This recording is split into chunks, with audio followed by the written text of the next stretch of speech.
Welcome inside the sold-out University Stadium, Knight Newbro Field, home of the Laurier Golden Hawks, the 6th-ranked team in the country with a 4-0 record, taking on the McMaster Marauders, who are 1-3 on the season. But this is a team that can be very dangerous. They put up some good offense. They have a stout defense. Now it's just about picking up wins, and what a statement it would be if they could come in and spoil homecoming here in Waterloo against the Laurier Golden Hawks. Jack Moore alongside Jason Hagholm on OUA TV. And Jason, this McMaster team, they've had some close games. They played Windsor really close. They played Western really close. They had a tough loss last week by 8 points against the Guelph Griffins, but now they're 1-3 on the year, and to make the playoffs, they need to go on a run down the stretch of the season. And that run can start today here at Laurier, spoiling homecoming for the Golden Hawks and knocking the Golden Hawks from the unbeaten ranks. The big thing for me with this McMaster team is they got to convert some from field goals to touchdowns and ball security. Costly turnovers have hurt this team, and obviously Keegan Hall knows that 2 interceptions wasn't good enough to help them try to beat the Guelph Griffins last week. He has to be really secure with the football, because you saw what the Golden Hawks did last week when they had short fields against the Waterloo Warriors. You talked about the quarterback for the McMaster Marauders. Let's talk about the quarterback for the Laurier Golden Hawks, and we've talked about him quite a bit over the last 2 weeks. He was the U Sports Offensive Player of the Week after his performance against the University of Guelph. Last weekend, he comes in the Battle of Waterloo against the Waterloo Warriors. He has another big explosive week, threw for 300 yards and 4 touchdowns at halftime. He's the OUA Offensive Player of the Week. Taylor Elgersma really putting himself in the conversation for top quarterback in the OUA right now. Yeah, he's been unbelievable, and with good reason we need to talk about one Taylor Elgersma. When you look at him, he's leading the OUA in pass per yards per game, and he's just second in touchdowns by 1 touchdown to Evan Hillick of the Western Mustangs. And 11 touchdowns in 2 games is not bad for an offense that did struggle to find the football into the end zone the first 2 weeks of the season. He's leading by example. He's playing at a high clip. This Golden Hawks team is playing with confidence, and they want to keep that momentum going because they go into the bye week next week, and there's nothing this university would love more than a win on homecoming and to head into the bye at 5-0. McMaster Marauders will kick this one off from right to left across your screen on OUA TV. Jackson Stebbings and Tyreek Quayson deep to return for the Laurier Golden Hawks. 21 degrees in Waterloo, mostly sunny, little bit of cloud cover, not much. The wind is going 20 kilometers an hour from east to west. That's left to right across your screen, so the Golden Hawks will have the wind in quarter number 1. Michael Horvat is the kicker for this McMaster Marauders team. Stebbings and Quayson deep to return for the Laurier Golden Hawks. And happy homecoming. We're underway from University Stadium.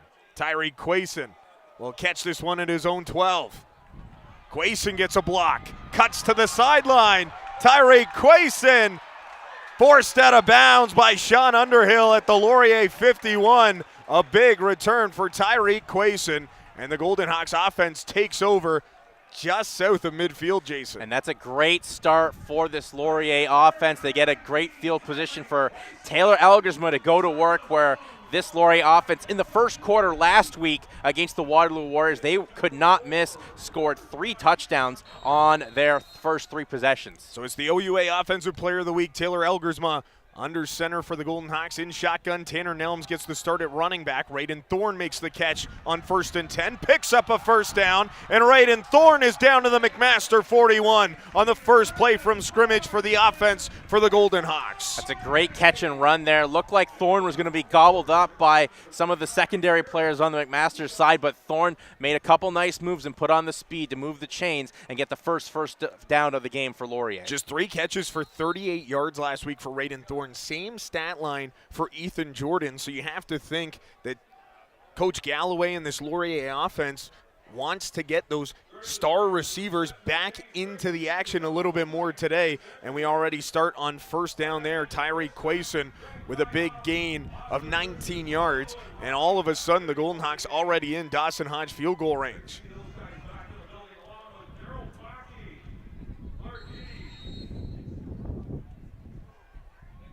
Elgersma sends his offense in motion. He'll pass again. Flag flies. And that pass for Raiden Thorne falls incomplete. So we'll await what the flag is that got thrown right on the snap. Referee for today's game is Adam Hinks. at University Stadium. It's going to go against the Golden Hawks, so now decision time for Steph Potasic, who elects to decline it and forces a 2nd and 10 instead of a 1st and 15.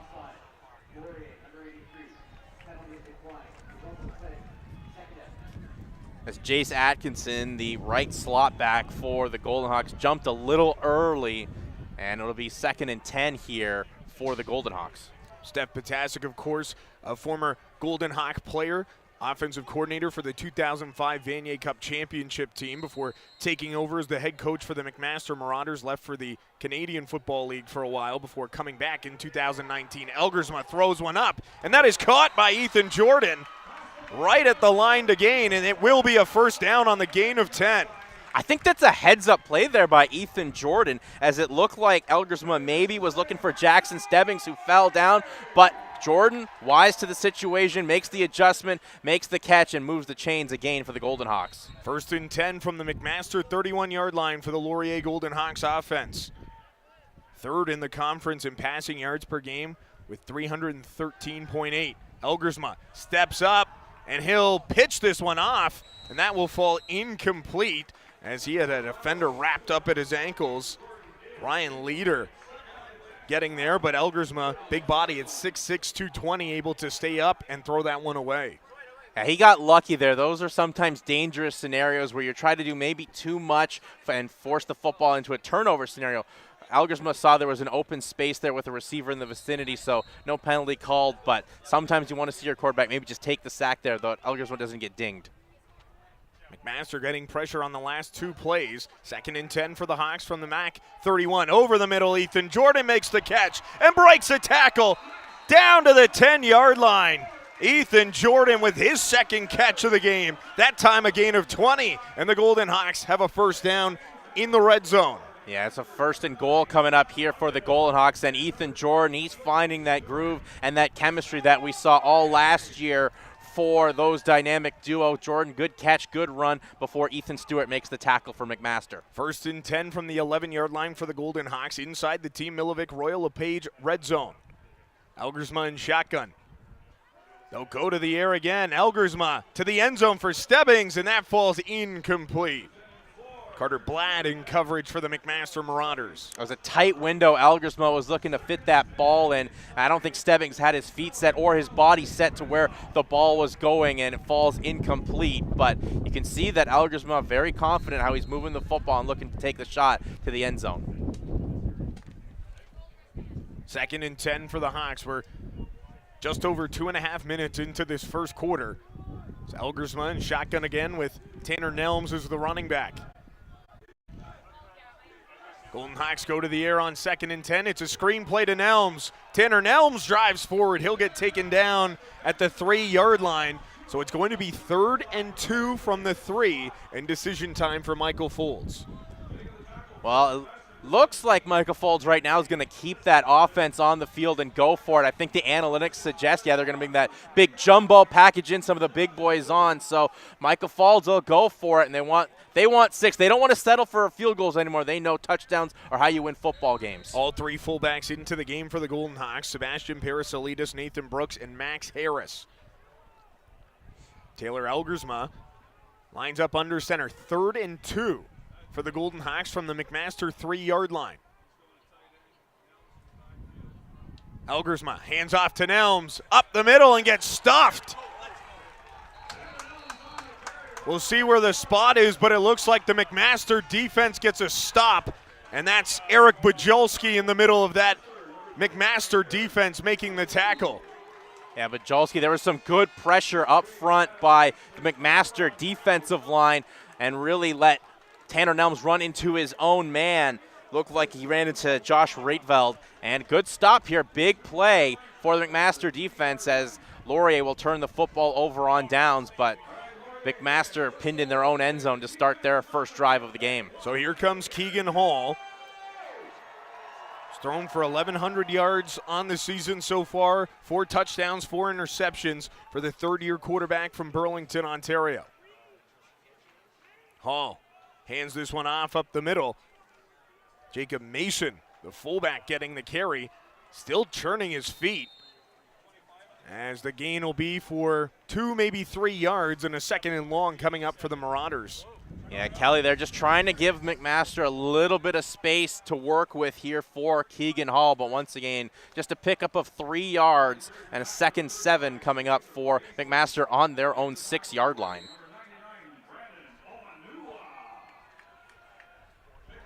So McMaster goes to the ground. They average 77 rushing yards per game, which is 9th in the 11-team OUA conference. Play action from Keegan Hall.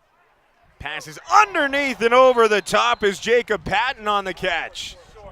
He's a yard short of the line to gain on the gain of 6. So 3rd and 1 for McMaster. Well, you saw the athleticism there from Jacob Patton, showing off the vertical leap though. Got a piece of him, did the Laurier defender. So it's 3rd and 1 coming up here for McMaster. So McMaster will bring in some heavy unit. And Steven Naranchik in at quarterback for the Marauders on this 3rd and short. He goes to his right and dives forward to pick up the first down for McMaster, who keeps their offense on the field. And that's key as well, because McMaster also knows time of possession is a big factor in how you can stop this Laurier offense. You keep the football, you keep moving the move the chains, you keep that Laurier offense on the sideline, and that's a big factor in why Waterloo had a good 3rd quarter last week. Through 2 games of the season, the Golden Hawks' time of possession against Carleton and Queens averaged 35 minutes a game. Their offense a little bit more explosive weeks 3 and 4, so that time of possession has gone down. McMaster midway through the season, their time of possession 2nd best in the OUA. And now here's a chance for Matthew Gale as he gets taken down at his own 40. Gain of 25, and a big play there for the McMaster Marauders offense. Matthew Gale on the catch and run. Beautiful catch and run there from Gale. Made a nice little juke move and gave him some open space to get the Marauders offense going as they're starting to move the football here on this Laurier defense. 2nd best passing yards per game in the OUA as well for McMaster. 335.5 passing yards per game through 4 games so far this season. Keegan Hall on 1st and 10. Spins away from the pressure to his left. Hall setting his feet and throwing this one away. That was a wise decision there from Keegan Hall. He felt the pressure coming on from Brandon Omanua and Chisenham and Sedum. Had no one really downfield, so just throw it away, live to play another down, because we talked about off the top, turnovers, interceptions, what killed McMaster last week against Guelph. Keegan Hall, 4 interceptions, 2nd most in the OUA this year, tied with Danny Skelton, the starting quarterback for the Windsor Lancers, who will take on the Queens Gales at 4 p.m. today. Owen Webb of the York Lions has 5, which paces the OUA in interceptions this season. Play action to Mason. Bryden Kelly makes the catch in the flat and gets taken down by Malik Cote-Azor on the gain of 4 yards, 3rd and 6. And McMaster will have to punt this one away. Yeah, Kelly, they tried to catch Laurier off guard, did McMaster with a screen play. Kelly tried to make a nice little juke move and drive his shoulder into Malik Cote-Azor, but good individual solo tackle there by Cote-Azor, and it'll be a 3rd and 6 McMaster punt. Michael Horvat, who leads the OUA in average punts, average punt yards, 47 yards per punt so far this season. To boot this one away into the wind, and a low punt will bounce at the Laurier 31 and sit there as Quayson picks it up and gets an extra 5 yards on the no yards penalty against the McMaster Marauders, so the Golden Hawks will start from their own 38-yard line. You can see the effect of the swirling wind here coming towards from the east to where McMaster is. That ball kind of just took a bounce and took a Laurier bounce in as well. They get the benefit, as you said, Jack, of the no yards.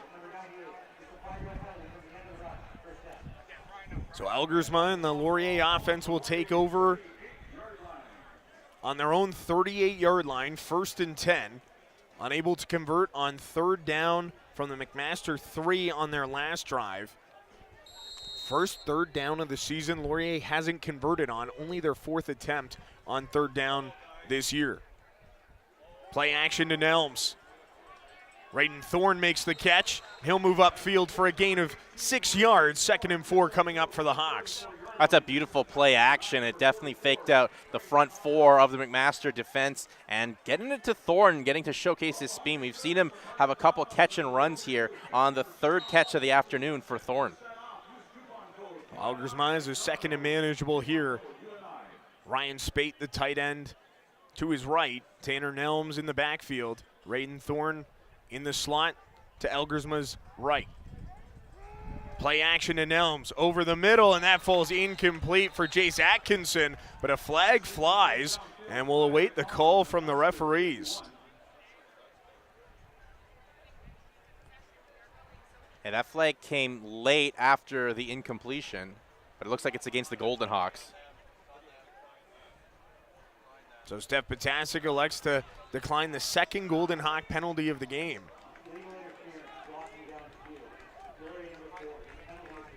So the Golden Hawks will have to punt this one away. Dawson Hodge comes onto the field, averaging 42.5 yards a punt so far this year. Last week, averaged 35 yards a punt, but every single punt was with the wind in his face. His first punt here today is with the wind at his back, and he can boom them. Dawson Hodge. Spiraling punt that will bounce at the McMaster 30. The Marauders will get a return up the near sideline. Staying up and on his feet. Everett Reed on a big return from McMaster. That was a great return there by Everett Reed. Looked like he had no real estate to work with how close he was to the sidelines, but followed his blockers, found that little hole, and picked up some nice yardage and gets it close to almost the 50-yard line. Ball's going to be spotted at the McMaster 49, but as Deion Sanders says, there's always a chance for a touchdown. I just got to find it, and Reed nearly found it there. Thought it was a good placement by Dawson Hodge right against the sideline, but Everett Reed found the crease, and Keegan Hall back out onto the field for McMaster. Kelly gets the handoff, steps away from the Laurier defense and picks up a first down. Duncan Noddy finally took him down after the gain of 13. Just that little stutter step there from Braden Kelly froze two Laurier defenders, and then Kelly was able to go right up the gut following his blockers and move the sticks for McMaster. A big first down for Kelly, who's having a nice little start for McMaster on the ground. Gain of 11 is the official designation. Also has a catch for 4 yards on the first drive of the game. 6 minutes to go here in quarter number one. We're tied at 0. Laurier and McMaster. Gale gets popped. Check that. That's Everett Reed getting popped by Chris Haggart. Well, Reed had a good punt return, and then he got popped that time by Chris Haggart. That ball just popped out of his hands and falls incomplete. And now Laurier trying to impose their will a little bit here on the McMaster offense. Laurier defensive backfield has a couple guys who can hit with the best of them. Chris Haggart, Nico McCarthy, Jahari Hastings. And that's not even to mention two of the top tacklers in the OUA who line up at linebacker for the Hawks. Keegan Hall, 2nd and 10, rolls to his left. Being chased by Omanua. Hall spins away and throws this one incomplete. Yeah, Hall was just dancing there, trying to find an opening, spinning away from Chisenham and Sedum, but found no one and just throws it away. And now, after the nice opening run there from Braden Kelly, McMaster will punt again. This would be a 56-yard field goal attempt into the wind, so McMaster is going to punt this one away. So Michael Horvat on for his second punt of the game. First one went for 33 yards, and this one goes out of bounds. So we'll see where they spot the ball, but the Golden Hawks offense come back onto the field after being unable to convert as they went 2 and out on the last series, Jason. Yeah, and it feels like forever since we've seen that Laurier offense go 2 and out for the success they had on the road against Guelph and what they did last week against against Waterloo. But that's something, obviously, one series, but on that opening series, Laurier moved the football with authority. We'll see what the Golden Hawks can do the second time as McMaster. They brought a lot of pressure into the face of Taylor Elgersma in the first 2 series. Just one rushing attempt in this game for the Laurier offense. They go back to the air, but Elgersma will take off himself, and he'll drive forward for a first down. Gain of 11 for the Golden Hawk quarterback. And Elgersma puts his shoulder right in there to Anthony Senostanovic and falls forward to move the sticks for a first down. And we don't see Elgersma do that much, but that is an element to his game when he can take off and scramble and move the sticks himself. 13th carry of this season for Taylor Elgersma. He now has 68 yards and 2 touchdowns on the ground. Handoff up the middle. Nelms going nowhere, gets back to the line of scrimmage. McMaster defense getting home that time. Mitch Price at 6'1", 280, anchoring the middle of that Marauders defensive line. Yeah, Mitch Price gets in there first and just swallows up the running back here, Tanner Nelms, and nowhere for Nelms to go, just picks up 1 yard. 2nd and 10 for the Golden Hawks from their own 40. Elgersma in shotgun, looks to his right. Elgersma gets it away. Ethan Jordan makes the catch, gain of 5.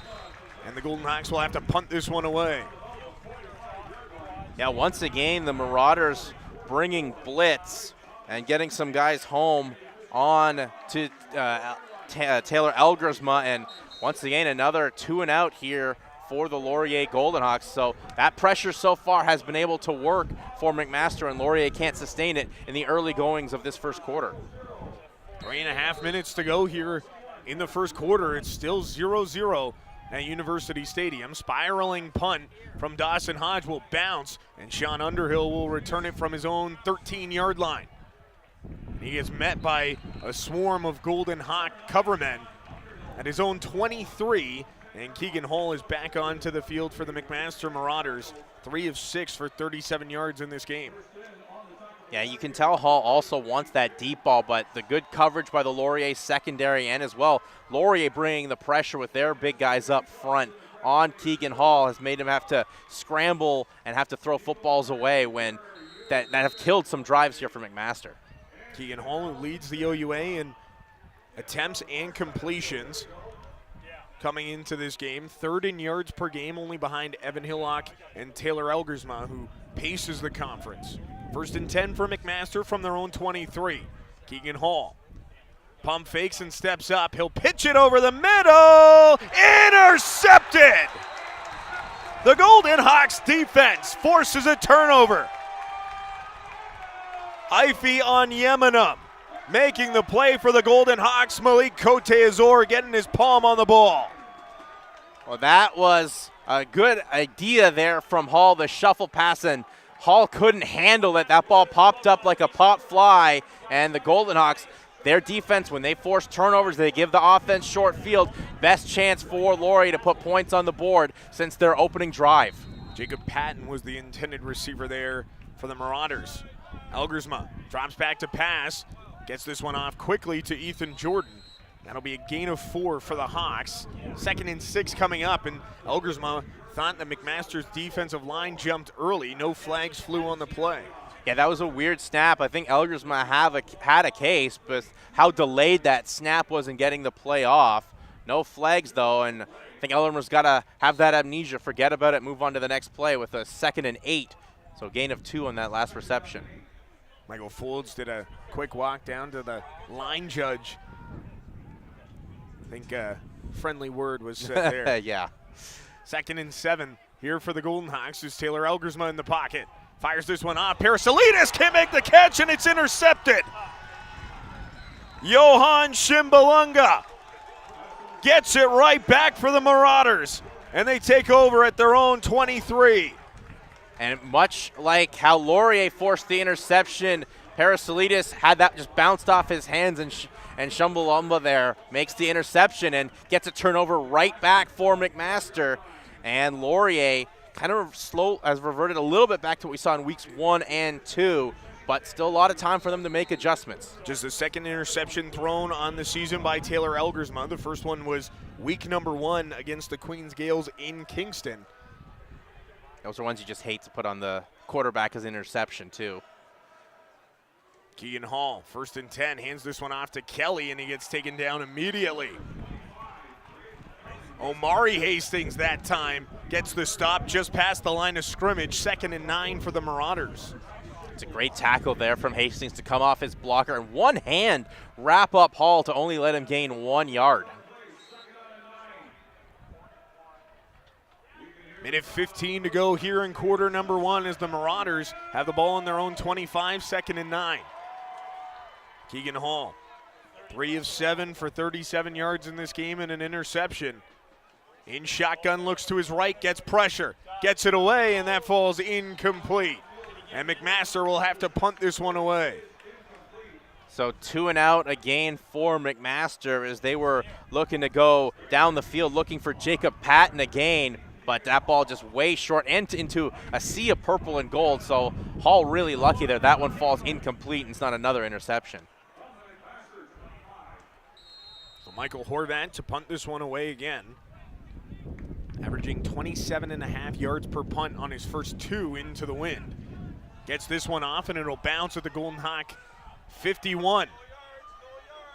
Ball pops free. The Golden Hawks will jump on it at the 53. They'll get an extra 5 yards. So the Golden Hawks once again with good field positioning here, Jason, but they have to put the ball in the end zone. Yeah, they've had some struggles here against this McMaster defense, other than that opening drive where they were able to at will move the football and until they got stopped on that 3rd and 1 at the McMaster 1 yard line. And since then, it's been a little bit of a struggle here for Laurier to move the football. A couple 2 and outs, interception on the last drive. I think Algersma knows that's tough for him to be on him, but he's going to trust Parasolitis and keep moving the football. Well, and if you're Taylor Algersma, you're not really changing anything. No. Because made the right read, Yep. Ball was in the receiver's hands. It just bounced into the MAC defender. Quentin Scott takes the handoff and drives forward. Gain of 4 yards. 2nd and 6 coming up for the Golden Hawks. Quentin Scott getting his hands on the football for the first time today. And that's a guy that really needs to get his carries here. He's someone that really opens up the passing game with his versatility. As well, him coming out of the backfield on some screen catches. He just adds so much dynamic to this Laurier offense. And surprise, it's been this late since that's his first touch of the game. Tanner Nelms getting the official start at running back, playing the majority of this first quarter. This will be the final play of quarter number 1, barring a defensive penalty. Algersma in the pocket, over the middle, incomplete. Laomi Ojatalayo can't make the catch. And that brings to an end quarter number 1. The Golden Hawks and the Marauders tied at 0. Laurier trying to move to 5-0. McMaster trying to pick up win number 2 on the season. We have quarter number 2 coming up for you next. You're watching Laurier Golden Hawk football on OUA TV.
Welcome back inside the sold-out University Stadium, Knight Newbro Field. Jack Moore, Jason Hagholm along with you on OUA TV. Laurier and McMaster tied at 0 through the opening quarter of play here in Uptown Waterloo.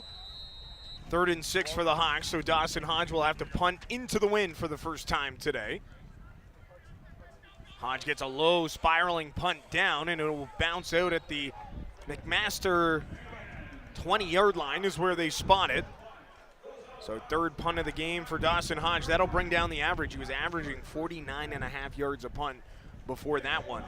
So Keegan Hall back onto the field for the McMaster Marauders, Jason. As much as we talked about the Golden Hawks having to take advantage of their opportunities, McMaster's offense really been held to nothing here by this Laurier defense through one quarter of play.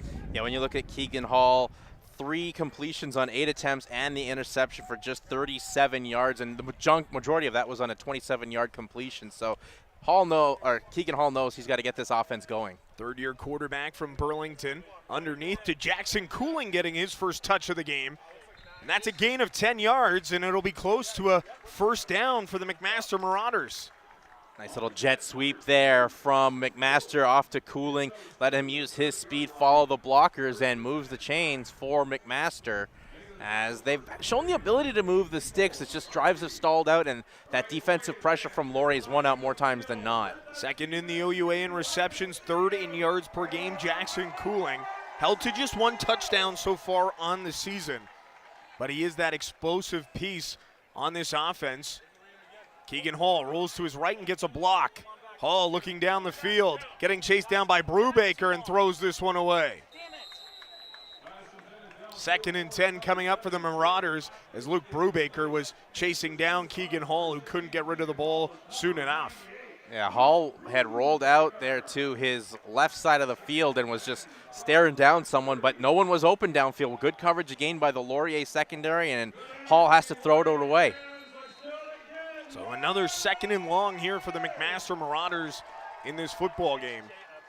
Keegan Hall, 4 of 10 for 47 yards and an interception in this one so far. They'll line up to scrimmage from their own 30-yard line. 4 receivers to Keegan's right. Hall looks to his right, steps up over the middle. Keegan Hall gets taken down. Matt Caruso with the sack. And the Marauders will have to punt this one away. Well, it's a good job there by Keegan Hall at the first part of that. Felt the blitz coming off the edge, stepped up into the pocket, but once again, no one downfield for Hall to throw the football to. He's holding onto the football a little too much, and then Caruso lays an absolute big hit, big sack on him, and it's a loss of 2 for McMaster. They will punt. Matt Caruso gets his second sack of the season. Tyreek Quason deep to return with Jackson Stebbings. Michael Horvat to punt this one away. No yards on both McMaster punts in quarter number 1, but this is a bomb from Michael Horvat that bounces at the Laurier 15. Quason picks it up inside his 5, and he dropped it. Tyreek Quason will be taken down immediately by the McMaster cover team. What a way to flip the field. Michael Horvat with a bomb of a punt from his own 30, and Laurier will start from their own 6. Well, that'll definitely improve the average here for Michael Horvat, and just couldn't really play that. Tried to play it on the hop was Quason, and couldn't really have that work out for him. Rolled out of his hands, and Laurier will start their second drive of the second quarter at their own 6-yard line. That's a net gain of 74 yards for the McMaster Marauders on that play. Taylor Elgersma lines up in shotgun, 1st and 10 from his own 6. Laurier resets. Tanner Nelms up the middle. Nowhere to go, but he still drives forward. They'll give him 5 on the play, maybe 4. So second and medium here for the Golden Hawks. Yeah, it was just good work there from Nelms. Keep churning the legs, trying to pick up as many yards as he could. Gain of 6, they will say. So 2nd and 4 coming up here for Laurier. 2nd and 5, they now adjust that. Elgersma in shotgun, 2nd and medium here for the Golden Hawks. Nelms is the running back. Rayton Thorne and Ethan Jordan to his left, and that's where Elgersma looks. Rayton Thorne makes the catch, and that's going to be a first down for the Golden Hawks. Great job there by Thorne to toe the line. Knew where he had to get his feet set to move the sticks for the Golden Hawks, and it's exactly what he does. First down here for Laurier, and a first down that this offense really does need to get. 1st and 10 from their own 19. Three receivers to the right of Elgersma. Nelms in the backfield. Handoff is to Nelms, and he has space this time before he gets met after the gain of 5. Sestanovic making the tackle. Second and medium again for the Hawks. That was a good tackle there by Sestanovic as Nelms just bounced off one lead blocker, but right into the arms there of Sestanovic for another 2nd and 5 coming up here for Laurier.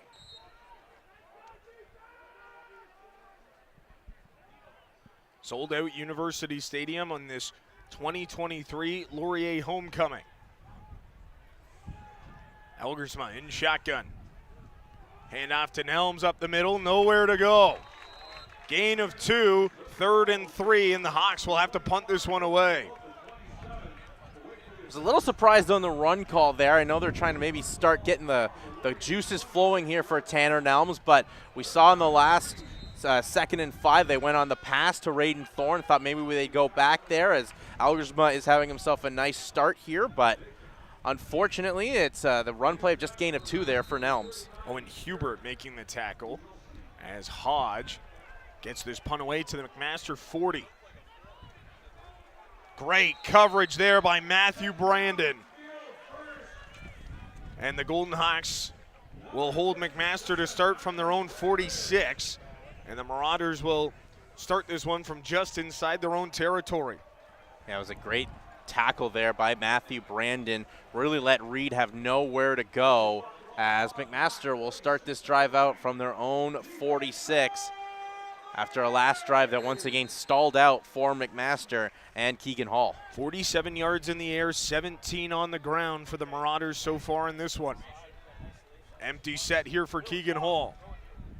Luke Brubaker with pressure can't get home, and Hall throws this one into the dirt, incomplete. 2nd and 10 coming up for the Marauders. Yeah, Brubaker, he's a man possessed right now. He's really finding his groove, beating his man off the blocks, and maybe got a little held up there. No penalty was called, but once again, Hall's feeling the pressure. He's hearing those footsteps, and he just has to throw the football away. 4 sacks on the season for Luke Brubaker. 1 in each game so far this year. He's tied for 3rd in the OUA with Tyson Hergott from UW. Toss to Kelly. Cuts it back inside and gets met by Onyemanum. That gain of 1 will bring up 3rd and 9. And once again, McMaster will punt as they try on the toss there with Kelly to maybe catch the Golden Hawks a little off guard, get Kelly to use his speed, follow the blockers. But Laurier, they were not fooled by that at all. 1 yard on that drive, and another punt coming up this time for Michael Horvat, and we'll see if he can flip the field as well as he did on his last punt. So the gain on the last one was 74 by McMaster. The punt was 78. He's got the wind at his back again. It's a high spiraling punt off that forces Quayson out of bounds. So Laurier will start close to their own 20-yard line here. And again, this has been a defensive battle through the first 20 minutes and 45 seconds of this contest, Jason. Yeah, right now McMaster's getting Laurier to kind of play their game with those quick 2-and-outs, quick drives that Laurier has where they got to punt the football back to McMaster. But, you know, that's what you kind of want if you're McMaster. You want to find a way to slow down this Laurier offense, and to their credit, that's exactly what they've done. That's why they've been able to be in these competitive games that they have had so far. 1st and 10 for the Hawks. They'll start from their own 10-yard line. Play action to Quentin Scott. Elgersma over the top, and Spate gets bumped early. Pass interference against the McMaster Marauders coming up. Nana Yasserbe on the coverage. Yeah, that one was pretty obvious to see. Good play action again there for Elgersma. He was looking for Spate, and just getting a little too aggressive there was Nana Yasserbe. Bumps right into Spate. Doesn't really let him give a chance to make the catch. Easy pass interference call. So this ball go up to the 25 on the 15-yard penalty. 1st and 10 for the Golden Hawks from their own 25 as Ryan Spate draws the pass interference call. Had 2 receptions for 21 yards and a touchdown last week against the Waterloo Warriors. lines up at tight end primarily for this Hawks offense. But when Elgersma wasn't going to Raiden Thorne and Ethan Jordan, he was a target he liked. Elgersma on 1st and 10, goes to Raiden Thorne, makes the catch. He'll gain 5, and it'll be 2nd and 5 here for the Golden Hawks. And once again, going to Raiden Thorne, trying to get those veteran receivers in the groove of this game. Thorne has been the primary target here for the Laurier Golden Hawks. When you look at what Thorne's been able to do this afternoon, he's been the go-to guy for Laurier. When you look with his receptions here, Thorne, so far, he's made 4 catches for 37 yards. 2nd and 5 here for the Hawks from their own 30. Elgersma, swing pass out to Quentin Scott in space, cuts it up the middle, picks up the 1st down on the gain of 6.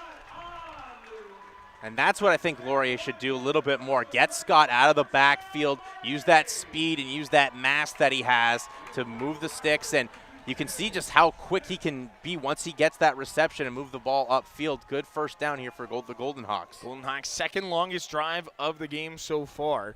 This one 26 yards. Their longest drive was 57. That got down to the McMaster 3 on their 1st drive of the game, but haven't been able to do much since. Quentin Scott up the middle on the draw. Driving his legs forward, he'll gain 3, 2nd and 7. Yeah, a good delayed draw there from the Golden Hawks. They try to get Scott to explode up the gut, but a host of Marauders just wrap up Scott and drive him backwards. Gain of 3 for Laurier.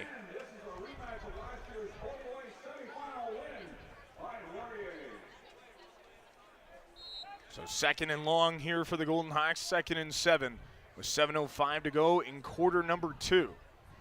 0-0 here, the sold-out University Stadium at 2023 Laurier homecoming.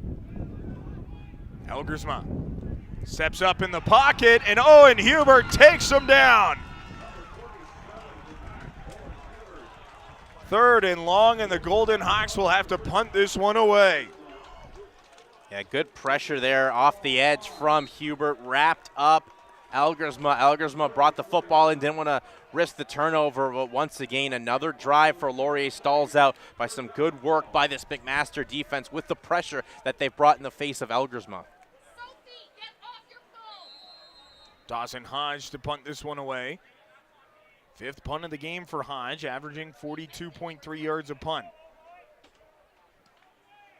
Nice spiraling punt here from Hodge as Sean Underhill gets it at his own 38. Breaks a tackle and gets up across the 50. So another good starting field positioning here in quarter number 2 for the McMaster Marauders. You can really see that wind taking effect in terms of where teams will start with the football, Jason. Yeah, you can really tell how important it's going to be for both Laurier and McMaster to have that side of the field to really try to make the most of it. But another good field position, as we just said here from McMaster, but they got to do something with it. Couple 2 and outs in the 2nd quarter. They got to find a way to have a sustained drive and their offensive line pick up some protection here against this Laurier defense. September 23rd to October 1st marks the first of 2 OUA Anti-Racism Awareness Weeks during the 2023-2024 season. This year's theme speaks to the powerful meaning that the words "I belong" possess for student athletes, coaches, support staff, and administrators within underrepresented groups. Follow along with the OUA's social media channels at OUA Sport all week long for more about Anti-Racism Awareness Week and the importance of belonging. Check on some out-of-town scores as Sean Underhill down on the McMaster sideline after the return. Out-of-town scores brought to you by the Crown Plaza, Kitchener-Waterloo. Ottawa holding a 10-7 lead against the Western Mustangs right now in London. And the Guelph Griffins, their homecoming game, 35-0 after the 1st quarter against the York Lions. We'll get you a quick update on the Toronto Varsity Blues score against the Carleton Ravens. And, of course, the Queens Gales and Windsor Lancers don't start until 4 p.m. Carleton leading Toronto 7-0, so some interesting scores stacking up here in week number 5 in the OUA. The Waterloo Warriors have their bye this week. Yeah, they do, and Waterloo kind of maybe watching to see what Guelph and Toronto do. Those are big games that I think Waterloo thinks they can win when those games come for the Warriors. 1st and 10 from their own 52 for Keegan Hall and McMaster. He takes a shot down the field, incomplete. Nice play by Malik Cote Azor. in coverage for the Hawks on Jacob Patton. That's just perfect coverage there by Cote Azor, following his man in Patton, moving the step for step with him and timed the jump to bat that football away to perfection. Jackson Cooling, the intended receiver, but Malik Cote Azor playing that one perfectly. 2nd and 10 here for McMaster. First time we've seen Keegan Hall try and take a shot down the field. 2nd and 10. High snap, corralled by Hall. Drops back, looks over the middle. He's being chased down by Odiasi, and Haggart gets this one away, and it's incomplete. And Jacob Patton is down on the field for the Marauders, down at his own 50-yard line. So a play that started not great for McMaster ends worse. It's Jacob Patton down on the field, the 3rd year from Hamilton. Yeah, and Patton's been a big part of this offense so far through spreading the ball around, just the one catch for 6 yards, but you know that's someone they want to go to, and just a off the ball kind of injury from one of those quick cuts, and hope it's nothing too serious, but he is getting looked at here by the McMaster training staff. 5.5 minutes to go in the first half here. We have a 0-0 game between the Hawks and the Marauders. Jacob Patton, 25 receptions for 292 yards and 3 touchdowns on the year. 3rd in the OUA in receptions, 7th in yards per game. Great 1-2 punch with Jackson Cooling. So he's being looked at by the McMaster trainers on his own 49. And really, when we talk about offenses struggling in this game, it's the defenses of both these teams that have played so well as Patton gets back up to his feet.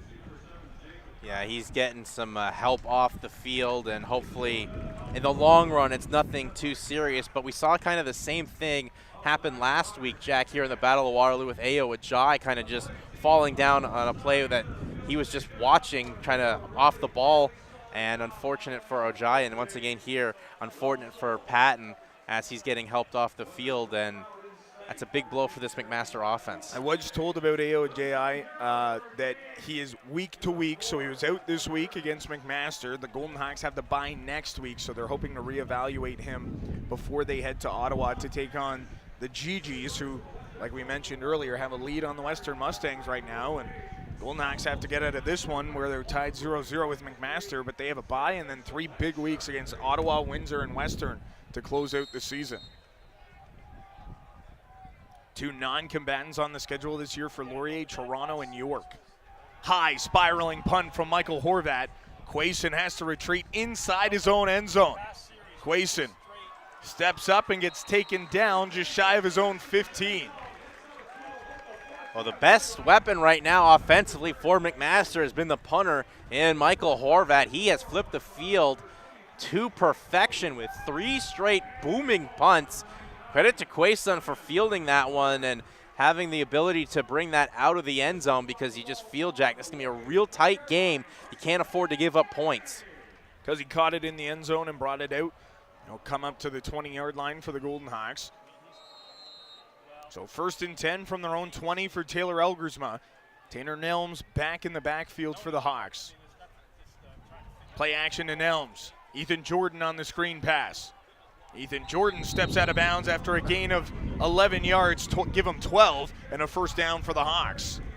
That play action was so good, faked me out as Ethan Jordan makes the catch and moves the sticks for 12 yards as Laurier gets Jordan his 5th catch of the afternoon, and they want to get that dynamic duo of Thorne and Jordan going as they're big playmakers and game breakers for the Golden Hawks. Ethan Jordan tying his yards receiving from last week as Rayton Thorne makes the catch and spins away from defenders. Rayton Thorne down the sideline, and he gets taken down just shy of midfield.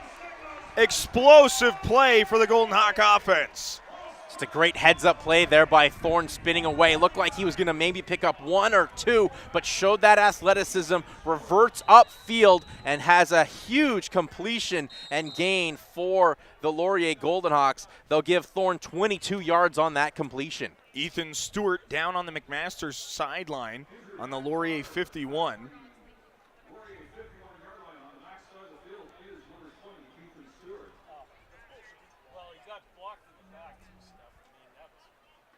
Laurier will have 1st and 10 from their own 54 after the big play by Raiden Thorne. 22-yard gain for the Hawks offense. Give him his 5th catch of the game. Now up to 59 yards. Both Thorne and Jordan, 3 catches, 38 yards last week. Thorne, 5 catches for 59 this week. Jordan, 5 catches for 38 yards this week. So clearly, Coach Galloway and Taylor Elgersma made it a point to get those guys more involved in the offense than they were last week against the Waterloo Warriors. I think it's smart as well. You want your big-time players to make big-time plays in a big-time homecoming game. Don't want to fall into the potential trap of this game against McMaster.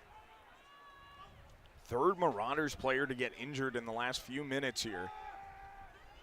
Elgersma steps up, and he'll take a shot for Ethan Jordan. Makes the catch. Touchdown, Laurier! 56 yards, Elgersma to Jordan, and the Golden Hawks strike first with 4:17 to go in the first half. Well, you just knew it was a matter of time before the Golden Hawks would take their shot downfield, and Elgersma finds his favorite target in Ethan Jordan. He catches the bomb and as well battles off the tackle to dive into the end zone to pick up the valuable 6 points. Huge touchdown. That's the 12th touchdown of the season for Elgersma. Dawson Hodge on to attempt the extra point. Jackson Stebbings the holder, Jason McGugan the long snapper, and it's good. So Hodge is 17 of 17 on extra points this season.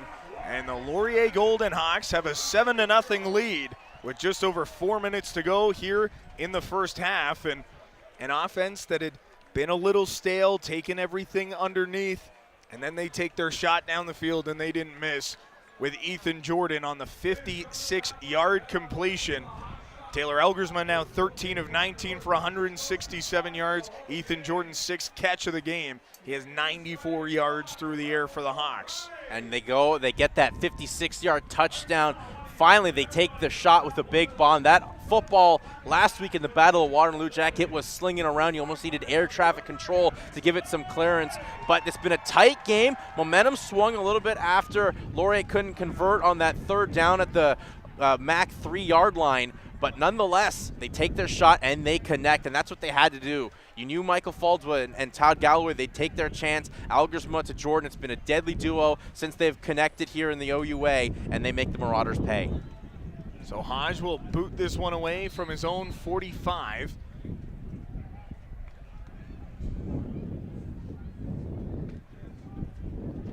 As we've got the strongest gust of wind we've had all afternoon.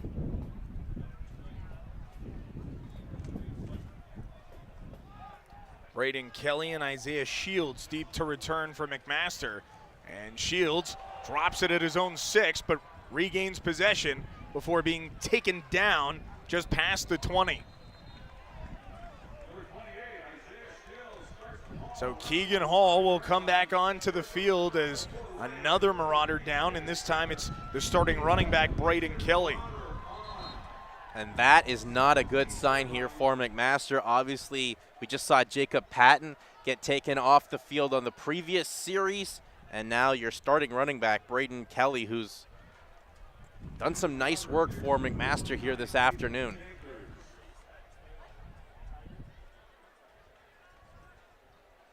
So another injury for the Marauders.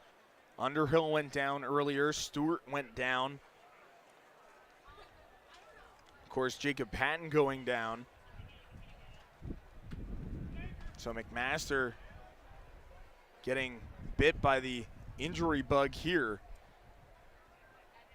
Noah Amaral, Caleb Daher, Jacob Mason, who we've seen get a carry in this game so far, and Nathan Denkers are the other running backs and fullbacks listed for the McMaster Marauders in this game. We'll have 1st and 10 from their own 22. And it's just about someone stepping up right now in the kind of run by committee right now, with depending on the severity of the injury here to Kelly, and we hope it's nothing too serious, but you need your playmakers out there, and especially in a tight game like this, someone that can find a way to slip through the Laurier defense that we've seen Kelly do. Kelly, what he's done so far today, 3 carries for 12 yards, but he's also been able to come out of the backfield for a catch for 4. Shows some good versatility. So already when you lose one of your key receivers, you're losing someone like Kelly. That's just not what you want to see for McMaster. So what we can tell you about the other injuries, Sean Underhill has just taken off his shoulder pads and is putting on his jersey without the shoulder pads, so that makes you believe his afternoon is done. Jacob Patton is down on the trainer's table. He has ice around his right quad. Typically, the ice means the afternoon is over. Ethan Stewart still sitting with his shoulder pads on the McMaster bench as Braden Kelly gets carried off the field by a few of his teammates. Connor Andritzakos, Steven Naranchik helping the second-year running back from Hamilton off the field as he limps his way to the bench, and Keegan Hall will have 1st and 10 from his own 22. Hall hands this one off to Noah Amaral. And that will be a gain of 3, 2nd and 7 coming up for the Marauders.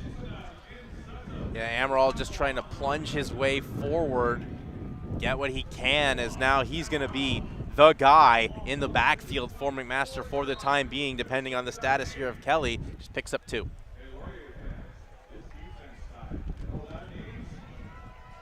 So McMaster with another 2nd and long. Big gusts of wind here late in quarter number 2. Keegan Hall drops back, looks to his left, fires over the middle, and that falls incomplete for Jackson Cooling to the far sideline. And that brings up 3rd and 7, 3rd and 8, and Mac will have to punt this ball away again. And we've seen when Keegan Hall's trying to stretch the field with those deep balls, they kind of just die a little bit flat before hitting the receiver, so maybe it's just a miscommunication there or something going on, but a lot of those balls dying, pressure in the face, him scrambling out, having to throw them away. You know Hall wants to have some of these balls back. 7th punt of the afternoon for Michael Horvat. All of his last 3 have been over 50 yards, make this 4 in a row over 50 as Jackson Stebbings gets it back at his own 23, and he'll take it to the far side of the field. Stebbings, as a flag flies, gets taken down at the 30. And this one will come back against the Hawks, so they'll start deep in their own territory as Michael Horvat has another massive punt for the Marauders.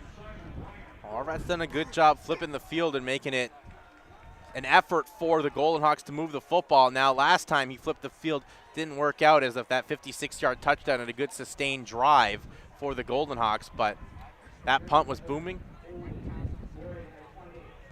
And a 20 holding penalty there against Malik Cote-Azor pushes the Golden Hawks even further back.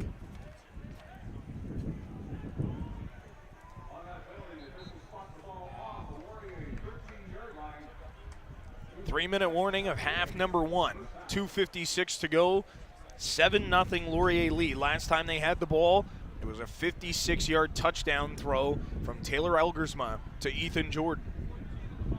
Quentin Scott back in the game for the Golden Hawks. 3 receivers to the left of Taylor Elgersma.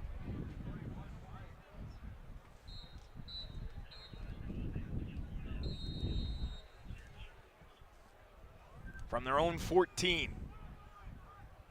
Elgersma pitches this one underneath to Raiden Thorne. Cuts up the middle, and a gain of 5, maybe 4, will bring up 2nd and 6 for the Hawks. Well, they show you the versatility of Thorne. We've seen him what he can do on short yardage after the catch. They'll just flip that one to Thorne and try to get him to put the speed on. Unfortunately, McMaster, they were wise to it, really let him have nowhere to go, and they'll say just a gain of 3. McMaster averages allowing 19 points a game, which is 5th best in the OUA. It's the 4 teams you'd expect that would be ahead of them: Queens, Western, Laurier, and Windsor. As Elgersman 2nd and 6. Over the middle, Ethan Jordan can't make the catch behind him. Owen Hubert got a piece of it over the middle, and the Golden Hawks will have to punt this one away. And McMaster might get some really good field positioning late in the first half. Yeah, Hubert just gets the fingertips on it. That changes the trajectory of the football from being a catchable ball for Ethan Jordan to falling incomplete. Another 2 and out here for the Laurier Golden Hawks. And we will see what Dawson Hodge can do to boom so he can try to flip the field, but into the wind. From his own 17-yard line. Laurier will wait as long as possible before they snap it, and then Hodge will look to take off as Ethan Monahan watching him. Will kill off as much time as possible before taking a knee and conceding the safety. So the Golden Hawks give up the 2 points, but the field positioning is going to be a lot better defensively for Laurier than it would have been if they had punted the football. Yeah, it's a smart decision. They know they're punting into the wind, and the wind has started to pick up over the last couple minutes or so. So wisely sacrifice, take the safety, and make McMaster try to move the football on you, which they have not been able to do so far in the first half. The Marauders will start from their own 35-yard line. Laurier Golden Hawks leading this one 7-2. A tight defensive battle, what you would expect between these two teams and what they've been able to do through the first 4 weeks of the season. 1st and 10 for Keegan Hall. Looks off to his right, getting pressure, screen pass to Mason, makes the catch with one hand and dives forward for a first down. Gain of 11 yards on the play to the fullback, Jacob Mason. So McMaster gets a solid gain on their first play of this drive. That was good work from Mason, and Hall dumping it off to him once again. Laurier brought pressure, they brought the blitz, but Mason shows his versatility coming out and being a receiver on the screen. First down, McMaster. 1st and 10 from their own 46. Under 2 minutes to go in half number 1. Play action to Mason. Hall spinning away from pressure, fires this one off, and that is incomplete for Everett Reed. And there's a flag that flies late.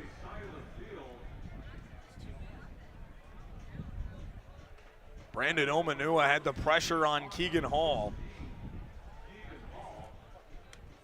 Everett Reed was the intended receiver. It went through his hands and fell to the turf. There is a flag, and it looks like it's against the Hawks.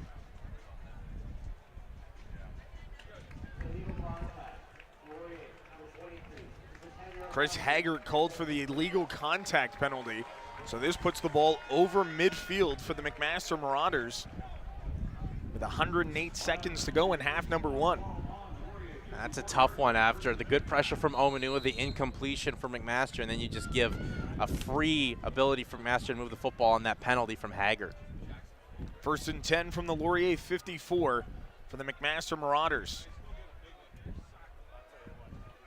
Hall in an empty set.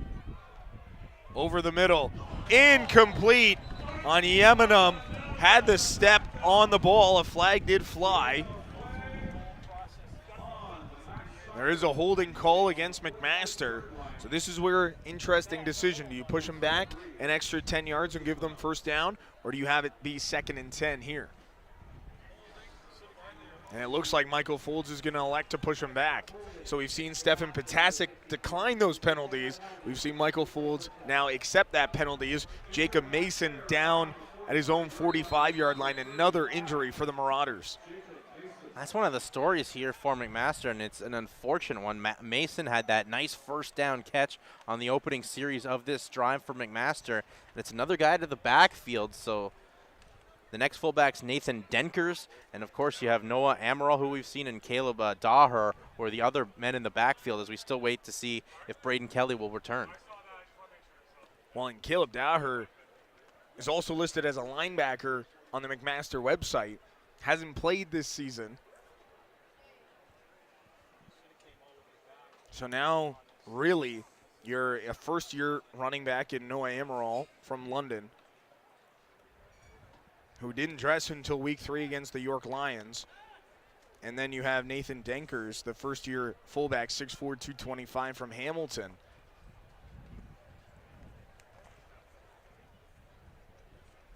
It's just something, obviously, it's a part of football. It happens, but when your offense struggles and, you lose someone like Jacob Patton, you lose a Braden Hall, now you're losing your fullback in Jacob Mason, versatile players that have proven they can move the sticks. It's just another backbreaker for McMaster, and someone's going to have to step up here. So I would expect McMaster to find a way. Good to see, though, Mason pop up and get off the field under his own power. Jacob Mason off the field. Minute 43 to go in half number 1. 1st and 20 for Keegan Hall at his own 46-yard line. Keegan Hall so far in this game, 5 of 15 for 58 yards and an interception. Been sacked once by Matt Caruso.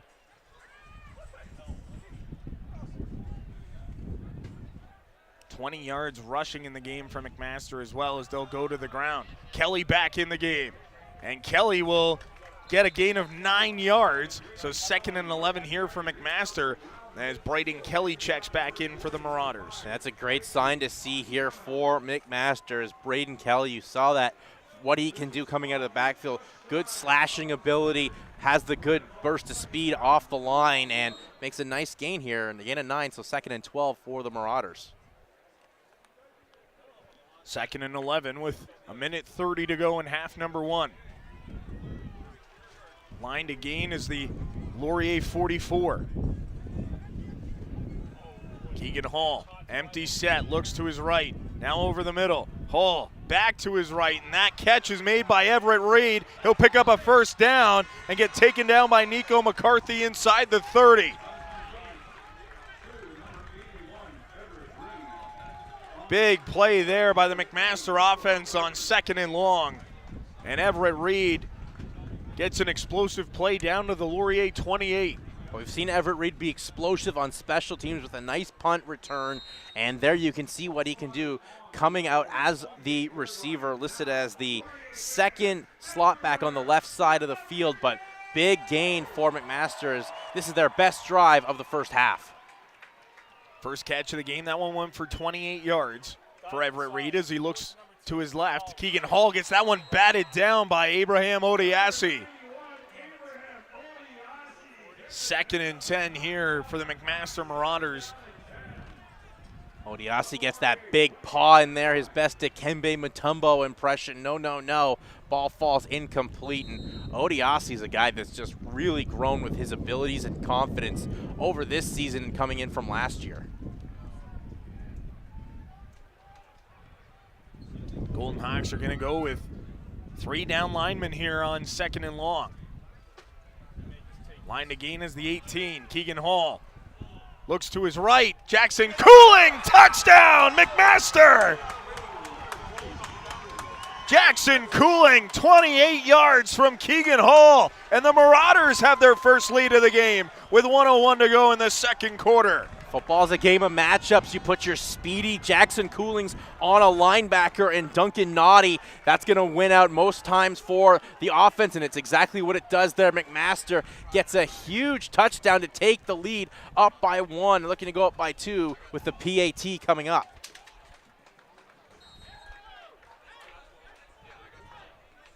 Michael Horvat on to attempt the extra point. 10 of 10 on extra points so far this year.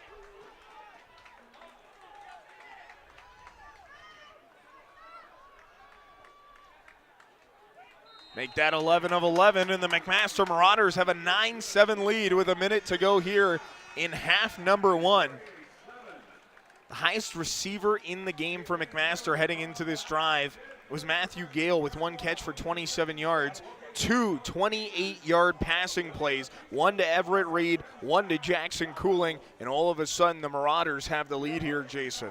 Yeah, and Jackson Cooling now the leading receiver for McMaster with 2 catches, 38 yards, and the touchdown after that 28-yard Good go route run by Cooling, and that's exactly what McMaster needed. They needed to get some confidence going for their quarterbacks. Receivers make some big plays, showing they can pick up some good yak as well. We saw it with Reed, and then Cooling, who's probably going to be the go-to guy now with the status of Jacob Patton still up in the air, but that's a big drive for McMaster as we approach halftime. 9-7 Marauders. Their first lead of the game comes with just over a minute to go in the first half. Michael Horvat to kick this one away from his own 45 with the wind at his back. Tyreek Quayson will field it just north of the goal line. Quayson breaks a tackle before being taken down across the Laurier 20.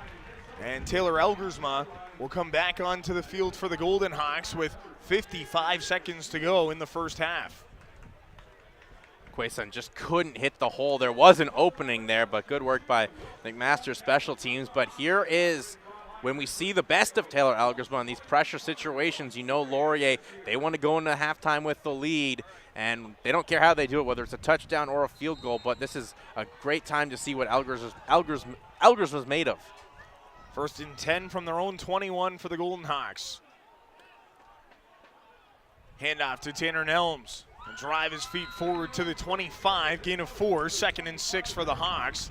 And we'll see if Steph Potasic wants to use a timeout here.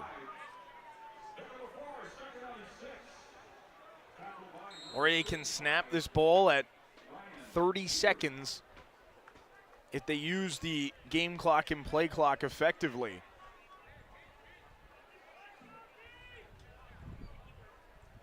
Second and 6 here for the Hawks. Play action, Elgersma, screen pass to Tanner Nelms, makes the catch, picks up the first down. What a completion there from Elgersma with all that pressure in his face and able to find his starting tailback in Tanner Nelms to move the sticks for a first down. Greg Thomas, Cambridge native, right in the face of Taylor Elgersma there. Elgersma drops back to pass, has to step up to get away from pressure, and he will throw this one incomplete for Jace Atkinson as he got taken down. Well, McMaster bringing the whole house on Elgersma. A lot of pressure, and just seeing that frame and that good athletic ability there from Elgersma to avoid going down and throwing that one into the dirt. Keep an eye on what happens on this play here, because Elgersma takes the sack in that situation. The clock runs when the referee blows the play in. Incompletion, It doesn't start. Because you'd be kicking into the wind, you don't want to give McMaster any extra time as Elgersma gets his signals crossed, and he'll go down in the backfield. And Steph Potasic will call a timeout. That play only took 4 seconds. So if Elgersma just took the sack on the first down play, it would have either forced a timeout or probably the end of the half, but McMaster's going to get the ball back and time to run a play if they can get a good return with the wind.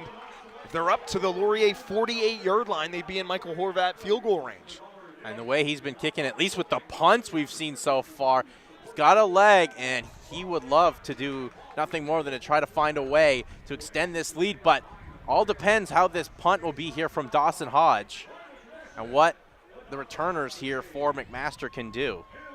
Everett Reed back deep to return for the McMaster Marauders, along with Aiden Nemeth. So clock won't start until the ball is snapped by Jason McGugan. Dawson Hodge will have to punt this one into the wind from his own 30.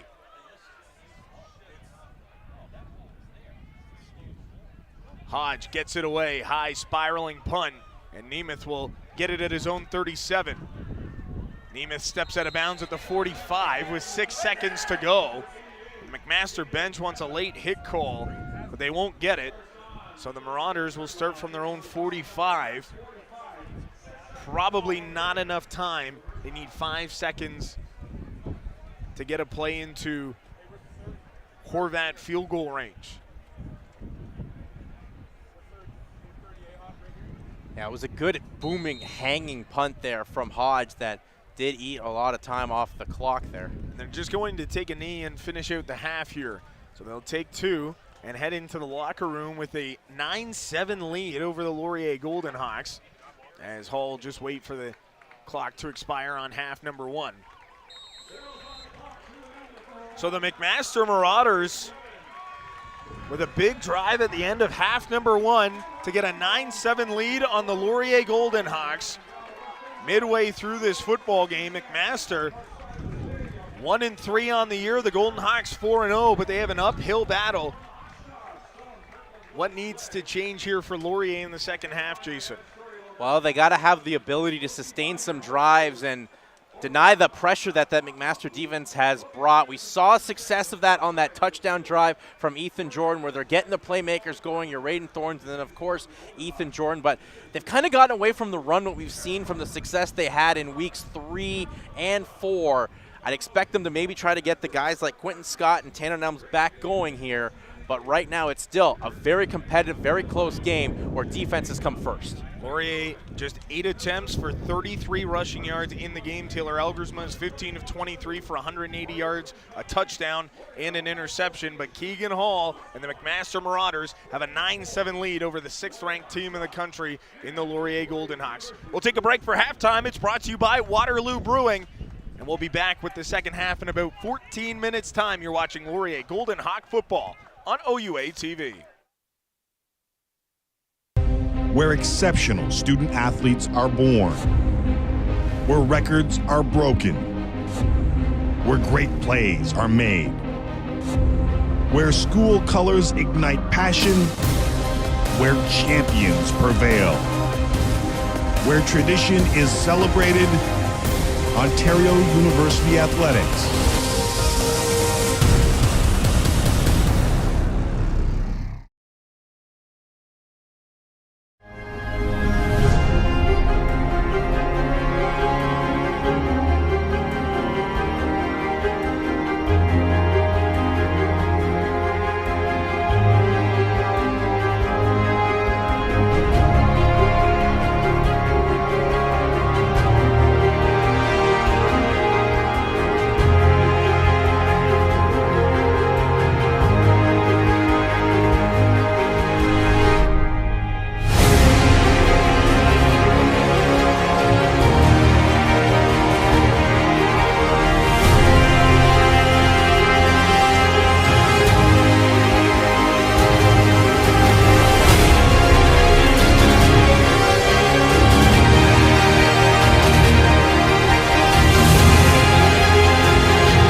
Laurier has amazing research opportunities. I was able to execute a project of my own and then publish it in a medical journal. So now when I applied for my master's, I was able to apply with a publication already in my tool belt.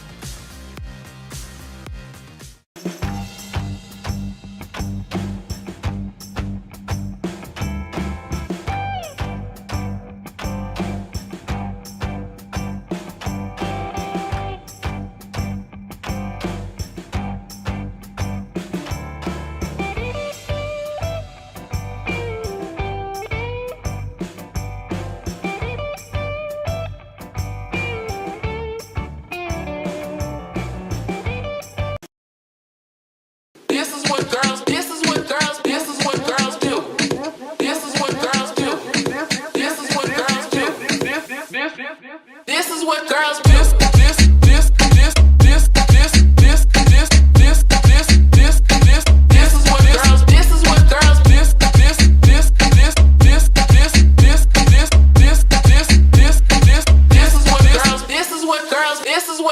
This is what girls do.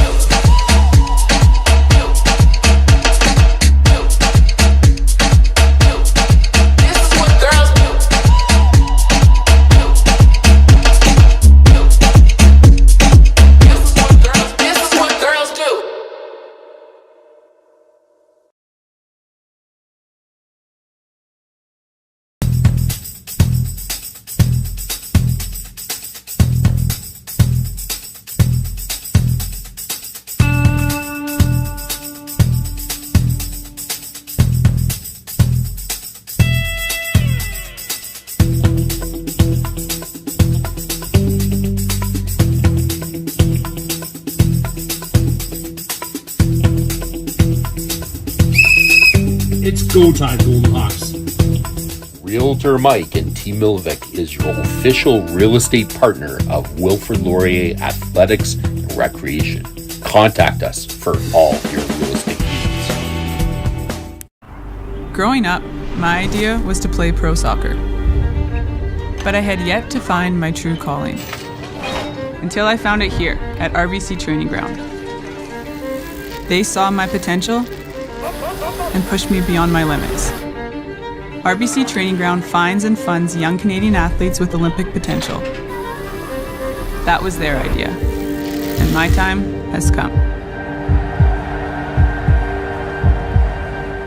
I chose Laurier because we're going to be getting real-life, hands-on experience. The co-op program is really helpful because it kind of gets you in a real-world situation before you graduate. It definitely gives me a head start in the business world.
The Laurier community is like no other. Everyone is there to help each other.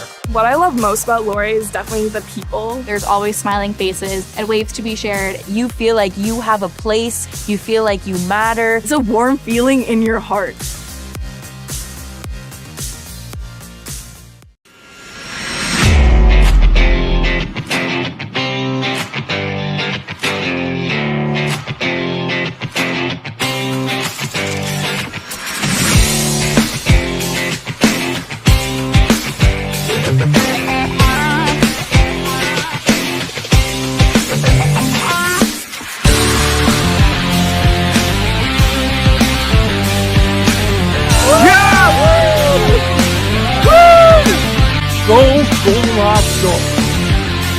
Realtor Mike and T. Milvick is your official real estate partner of Wilfrid Laurier Athletics and Recreation.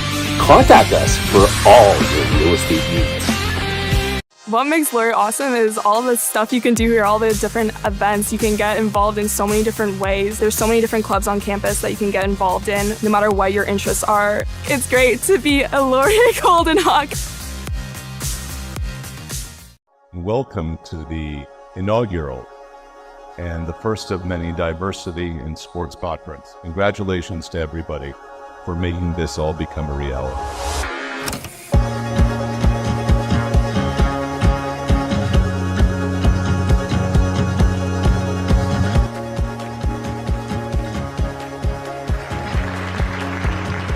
I would highly recommend that people within the sport landscape in Canada definitely come out to this conference next year. There's so much good information that can be absorbed from here, and I think we can all be part of the change within Canada if we all actively engage in conversations like this.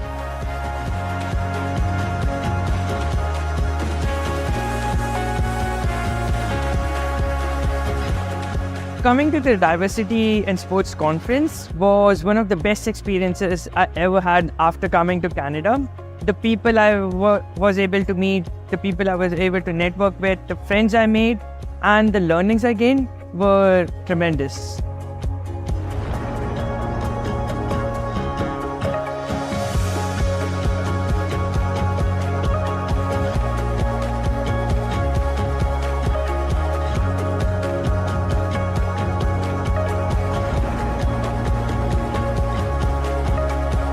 Sign up right now. Follow them on whatever social media platform they are.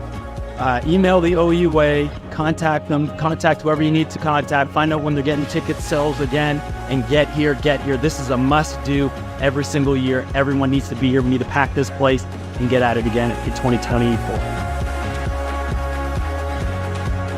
We don't have to work alone. We can do this together, and it shows by the numbers that are here that we want to improve and we want to make a better future for all Canadians. Doesn't matter where they're from, but that's the goal that we have. So thank you so much for coming to the inaugural conference, and dare I say, see you next year. 1, 2, 3.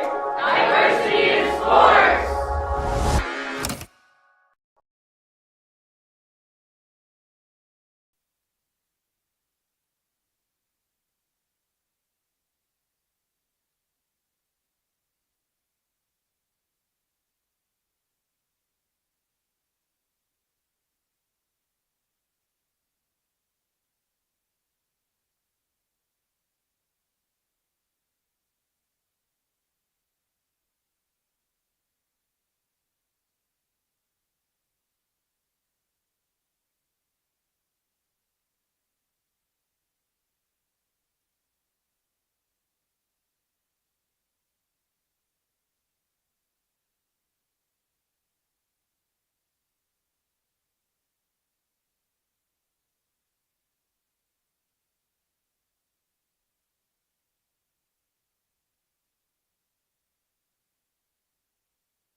Welcome back inside the sold-out University Stadium at Wilfrid Laurier University. The McMaster Marauders have a 9-7 lead over the Laurier Golden Hawks. Jack Moore, Jason Hagholm along with you on OUA TV. Jason, a combined 61 rushing yards between these two teams, but we found that offense with less than 5 minutes to go in the first half. All 16 points came in the final 5 minutes. Yeah, and for Laurier, I think you want to find a way to get your running game going again. It's kind of surprising to see when you look at what they've done rushing. Tanner Nelms just 6 carries for 15 yards. Taylor Elgersma was the second leading rusher with a carry for 11. And Quentin Scott, they have to get him going for just 2 carries right now, 7 yards rushing. The running game's been a big part of these last few wins for the Golden Hawks, and they have to find a way to make that become a valuable thing for them. Dawson Hodge has it lined up to kick it off from the 45-yard line. Isaiah Shields deep to return here for McMaster. Shields will let it bounce at the 14 and pick it up at the 10. Isaiah Shields gets it up to the 30 before being taken down at the 32. So some good starting field positioning with the wind for McMaster to start the second half on Shields' second return to the game for the first year, who played at Bishop Tono's secondary school last year.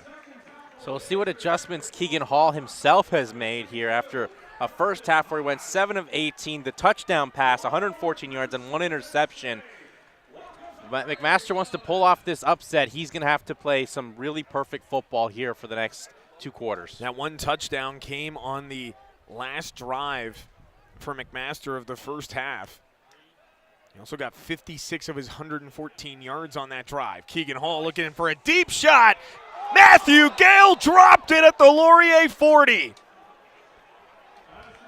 In behind the defense, he would have walked into the end zone, and Matthew Gale dropped it. Love the play call there from McMaster. Why not take a shot coming right out at half? And Matthew Gale gets right behind the Laurier secondary, hits him in the hands. He just can't bring it in. The Golden Hawks defense played very stingy in that first half. They nearly got burned. They catch a huge break. 2nd and 10 for Keegan Hall and the Marauders from their own 33. Hall back to pass, looks to his right. Hall to his left now. And Mason makes the juggling catch. Steps out of bounds at the 43. That is right at the line to gain, but this should be a first down for McMaster. And they will be a first down for McMaster. And we saw a play similar to that in the first half where Hall got it away. It was a bobble ball, ended up being an interception for the Laurier Golden Hawks this time. Good hand-eye coordination from Jacob Mason moves the change for the Marauders. Ivy on Yemenum right there to make the play for Laurier. Couldn't get a hand on the ball, and then Mason able to juggle it in. 1st and 10 from their own 43. Brayden Kelly back into the game, gets chopped down by Jahari Hastings. That's a gain of 7, brings up 2nd and 3 for McMaster. Feels like this offense is starting to find their swagger a little bit, Jason. Yeah, you could really tell that this McMaster offense found that groove after they got the touchdown to Jackson Cooling, and they're kind of build off of that. Didn't have enough time to really make something of it just before the end of the first half, but in the second half, they've made the adjustments, and they're step by step moving the sticks against this Golden Hawks defense. 2nd and 3 for the 6'4", 210-pound third-year Keegan Hall.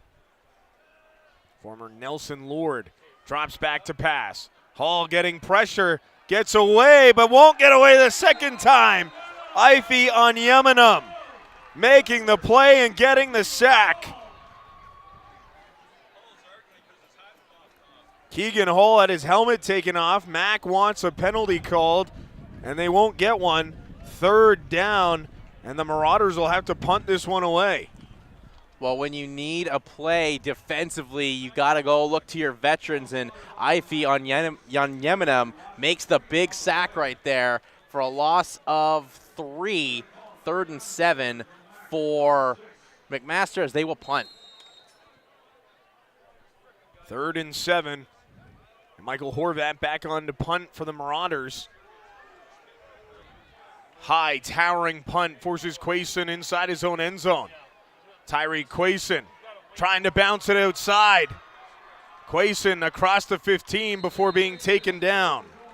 And Taylor Elgersma will start deep in his own end. That was a nice return there from Quayson, who's really been pinned deep in his own end with some good punting from Michael Horvat here. That was his 8th punt of the afternoon, but he's really been able to flip the field. And once again, Laurier, they start deep in their own end at their own 20. And we'll see what Elgersma can do as he was able to move the football in the first half for 15 of 23, a touchdown and interception for 186 yards passing. 1st and 10 from their own 20. Elgersma hands off to Nelms, up the middle, breaks a tackle. Tanner Nelms stays on his feet before being taken down by Nanaya Surbe. Gain of 13 and a first down for the Hawks. And that's what you want to do. You want to try to reestablish the run. You give it to your go-to running back here, Tanner Nelms, bounces off some tacklers, finds the holes, and moves the sticks for a first down. And try to build some confidence on this ground game, because if that ground game is working, this passing game is going to be that much more improved. Gain of 14 for Tanner Nelms on 1st and 10. So a fresh set of downs for Taylor Elgersma. Ethan Jordan on the jet sweep. Has the edge. Jordan across the 40 before being taken down. Gain of about 8, maybe 9. So 2nd and short coming up for the Golden Hawks. And once again, showing the versatility of what Ethan Jordan can do. Jordan leading receiver in this game with 6 catches, 100 yards, and the touchdown. But when you want to bring him in the backfield with those jet sweep type plays, he has the speed and he gets close to a first down here for Laurier. 2nd and short here for the Golden Hawks, 2nd and 2.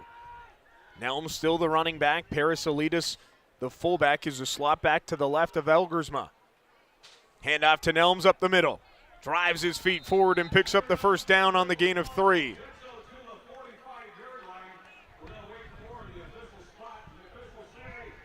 Alex Chang on the tackle for McMaster. 6'4", 300-pound defensive tackle from London.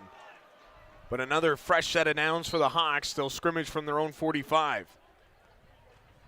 Yeah, they just needed 2. Did the Golden Hawks? They get 3 from Nelms. 1st and 10. Over the middle, Laomi Ojatalayo makes the catch down to the McMaster 40. And you know what?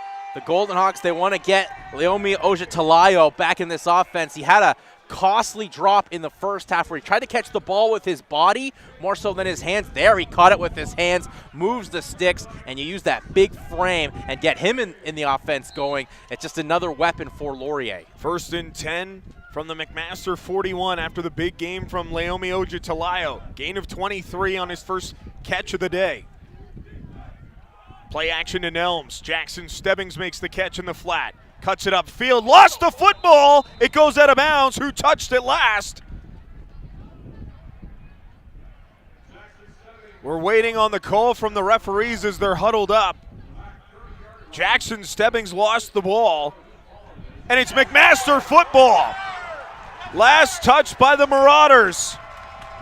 And they'll take over from their own 28. Well, for Jackson Stebbings, he's had a great start in his rookie campaign, but we see some of that youth there.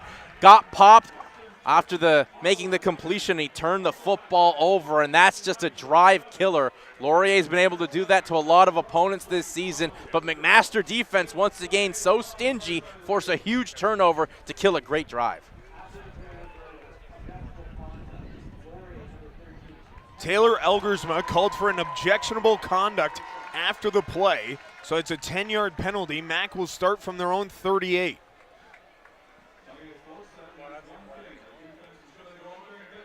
So a big turn there as it looked like Laurier was driving.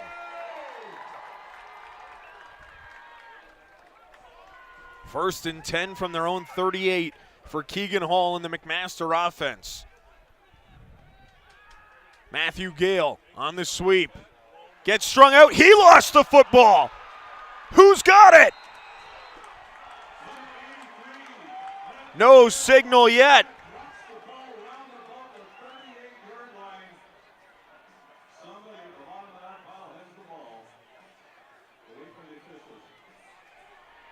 It's Laurier ball. Well, we talked about off the top, turnovers have been killer for McMaster. They force a turnover on Laurier, but they give it right back to the Golden Hawks, much like we saw in the first half where Laurier had an interception on McMaster. McMaster gets a turnover on Laurier. The tables turn, and once again, it's a short field here for the Golden Hawks where they've made opponents pay. So Matthew Gale, who had the drop on McMaster's first play from scrimmage, has the fumble to give the Golden Hawks the ball back inside the McMaster 40. Some movement early as flags fly. Alex Chang, the defensive tackle, saying it's against Cooper Hamilton. And that is exactly who it's against. Cooper Hamilton, the fourth year from Innisfil. 2022 second team OUA All-Star, invited to the 2023 East-West Bowl. First and 15 for the Hawks from the MAC 42. And now another flag flying against Laurier for 13 men in the formation. So this will push him back once again. Well, that's just a penalty that cannot happen at this point in the season. I'm sure Coach Falls is definitely not too pleased about that, moving this drive backwards, which looks so promising of the start. Back-to-back penalties, so they've lost 10 yards on 2 plays without snapping the football. You were going to start from the McMaster 37. You're now starting from the 47 without even running a play. First and 20 for Taylor Elgersma. Handoff to Tanner Nelms. Drives himself forward to the 40. Gain of 7 yards. Brings up second and 13 for the Hawks. I'll just go to Nelms to try to get some of that penalty yardage back. Second and 13 coming up. This is right on the edge of Dawson Hodge field goal range into the wind. I was told before the game started, 55 with the wind, 45 against the wind. Second and 13 from the McMaster 40. Play action to Nelms. Elgersma over the middle, Raiden Thorne picks up a first down. Gain of 17 for Raiden Thorne, and the Golden Hawks move the sticks. Don't worry about a field goal. No, you don't need to that. Go to Raiden Thorne. Give him his 7th catch of the afternoon.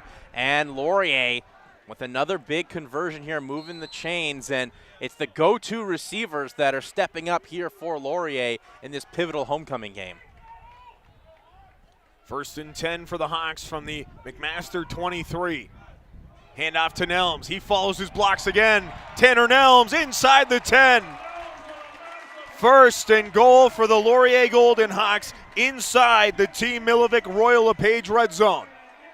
Yeah, when Tanner Nelms has that seam and he can run downhill, he is just a handful to take down. Host of Marauders have to bring him down, but first and goal coming up here for McMaster, or for Laurier, excuse me. From the McMaster 8-yard line. Elgersma in shotgun. Parasolitis motions in. Handoff to Nelms. Through the crowd up the middle. He'll gain 3. Second and goal from the 5. Well, the last time Laurier was in this territory, McMaster was able to force a turnover on downs, but once again, we got another Marauder down.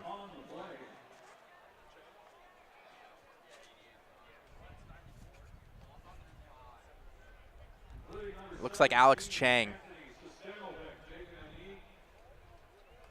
Anthony Sestanovic and Alex Chang both down on the field.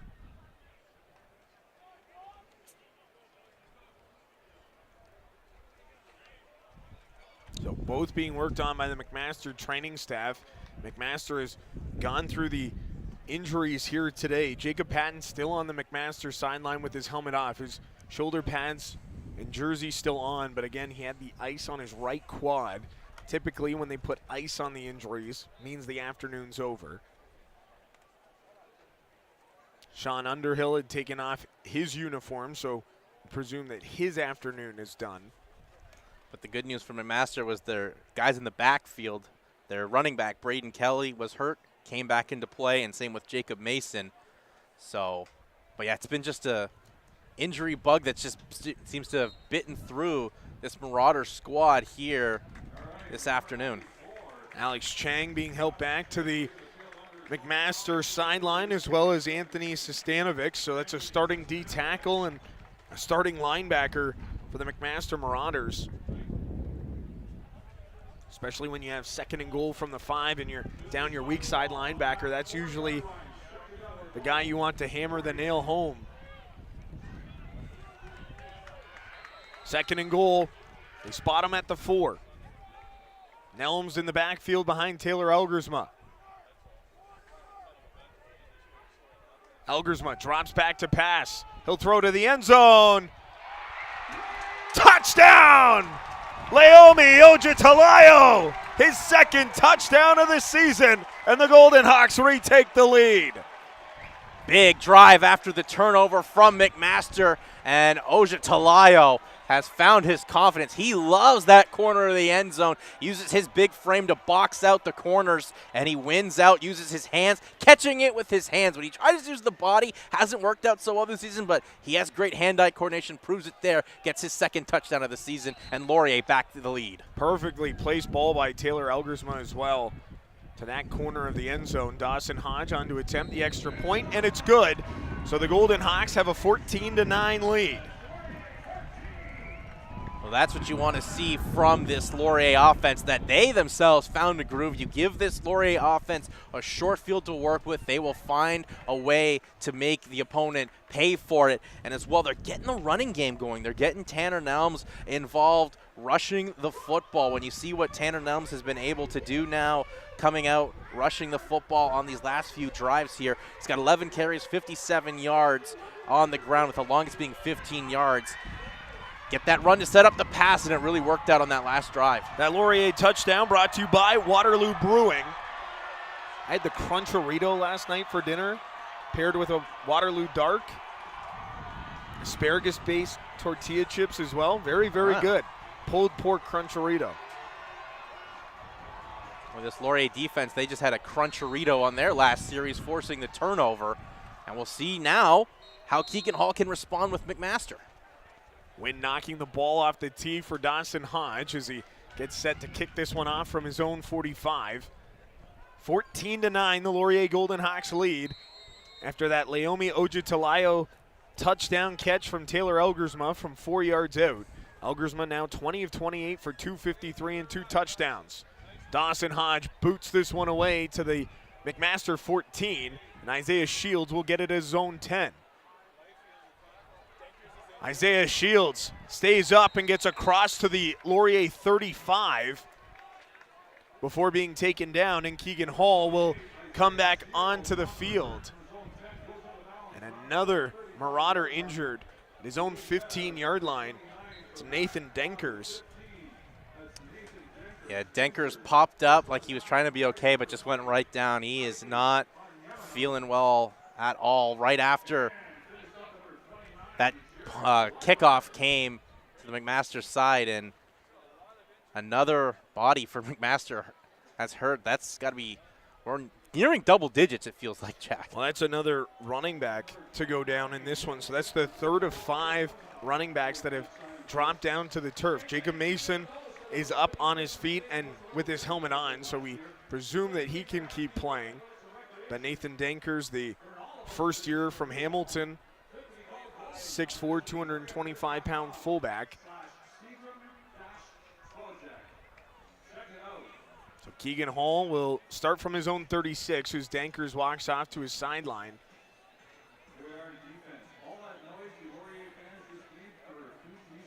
McMaster now trailing by 5 with 6:45 to go in the 3rd quarter.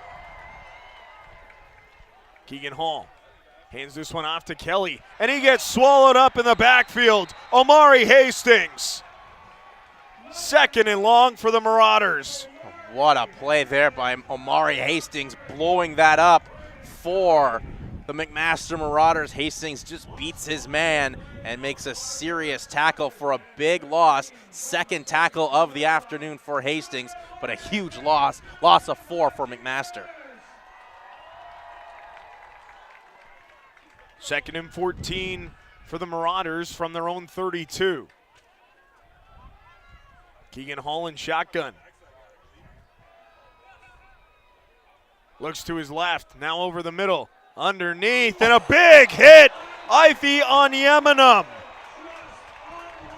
Everett Reed made the catch, And the fifth-year linebacker for the Hawks, drafted in the 6th round by the Toronto Argonauts, Ify Onyemenum. Wow, what a tackle there by Onyemenum. All alone there on Reed, and he absolutely blows up Reed for just a gain of 4, but it's going to be a McMaster punt, and this Laurier defense once again have flipped the field. They've are setting the tone again in this football game. That was all 6'1", 220 of Ify, as Michael Horvat boots that one away to Jackson Stebbings. And Stebbings will break a tackle across the 35 and fight across the 40. Gets an extra 10 yards, and the Golden Hawks will start from their own 40 after their last drive resulted in a touchdown. Yeah, Stebbings bounced off one tackle to pick up an extra 10 yards, and we'll see what the Laurier Golden Hawks can do, building on a touchdown drive. Well, they will start at their own 41, and they look to move the football here with some good confidence in it. They've shown they can mix it up with through the air and on the ground here to start the second half. Last drive was a 37-yard touchdown drive that took 2 minutes and 27 seconds off the clock. Elgersma out on 1st and 10 from his own 41. Laurier winning the time of possession by about a minute in this one. Ethan Jordan makes the catch on the screen. Cuts up the middle and breaks a tackle as he goes down just across the 50. They mark him at the 51, and they'll give him a first down on the gain of 10. Yeah, Jordan so shifty, trying to break through, and nearly did before he got wrapped up from behind by Drake Bodie on the tackle. But once again, going to one of your favorite targets, got a touchdown today, and you can see what Jordan can do. He's in that groove right now, Jack. 8 catches for 118 yards and a touchdown for Ethan Jordan on the afternoon.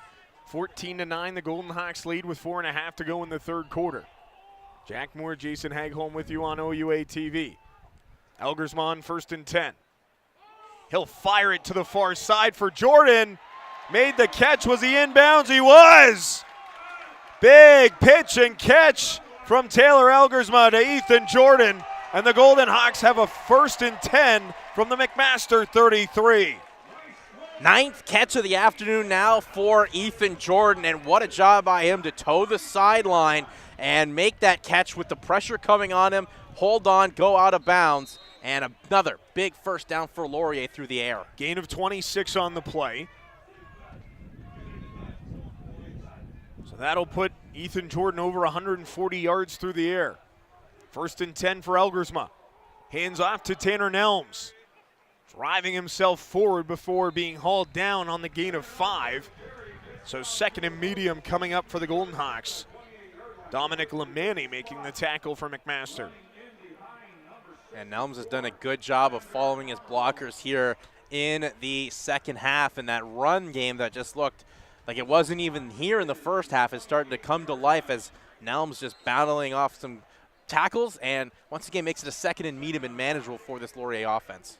They'll go double tight with 3 receivers to the right. Tanner Nelms in the backfield. Elgersma to pass. He'll fire it off to Jordan for his 10th catch of the afternoon, and that's a first down for the Hawks on the gain of 9 yards. Give him 153th receiving for Ethan Jordan. And Jordan had 11 catches in the win over Guelph 2 weeks ago, and he is on pace to just absolutely obliterate that, as there's still 2:55 left to go here in the third quarter with a whole other quarter to go. Ball on the 19, so the Golden Hawks 1st and 10 inside the Team Milovic Royal LePage red zone. 4 receivers to the left of Taylor Elgersma as Parasolitis motions in. Hand off to Nelms. He follows the blocks and gets chopped down on the gain of 3, maybe 4. So 2nd and 6 coming up for the Golden Hawks. Yeah, trying to follow the blocks once again. That time was Tanner Nelms, but that time the McMaster defense was wise enough to it to make it just a gain of 4. So 2nd and 6 coming up here for Laurier.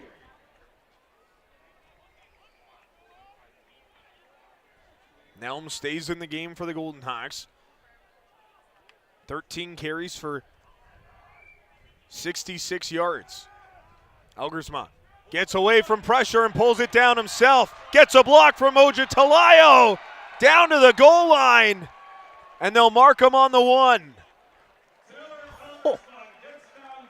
Well, that just shows how fearless Elgersma is. A lot of people up here wanted him to slide, but called his own number. Has the head-on collision. His helmet pops up. Good to see that he's okay. But once again, we do have another injured Marauder on the field. Drake Bodie down for the McMaster Marauders. And I'm sure Coach Falls will now tell Elgersma, maybe slide next time. A big 6'6", 220 frame. He wanted to finish in the end zone for his 3rd rushing touchdown of the year. Elgersma 23 of 31 for 298, 2 touchdowns and an interception in this game. Also has now 2 carries for 25 yards on the ground. And the Golden Hawks have 1st and goal from the McMaster 1.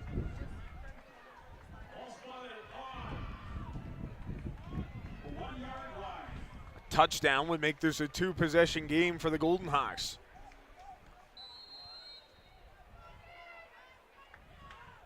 Elgersma will go under center on the goal line.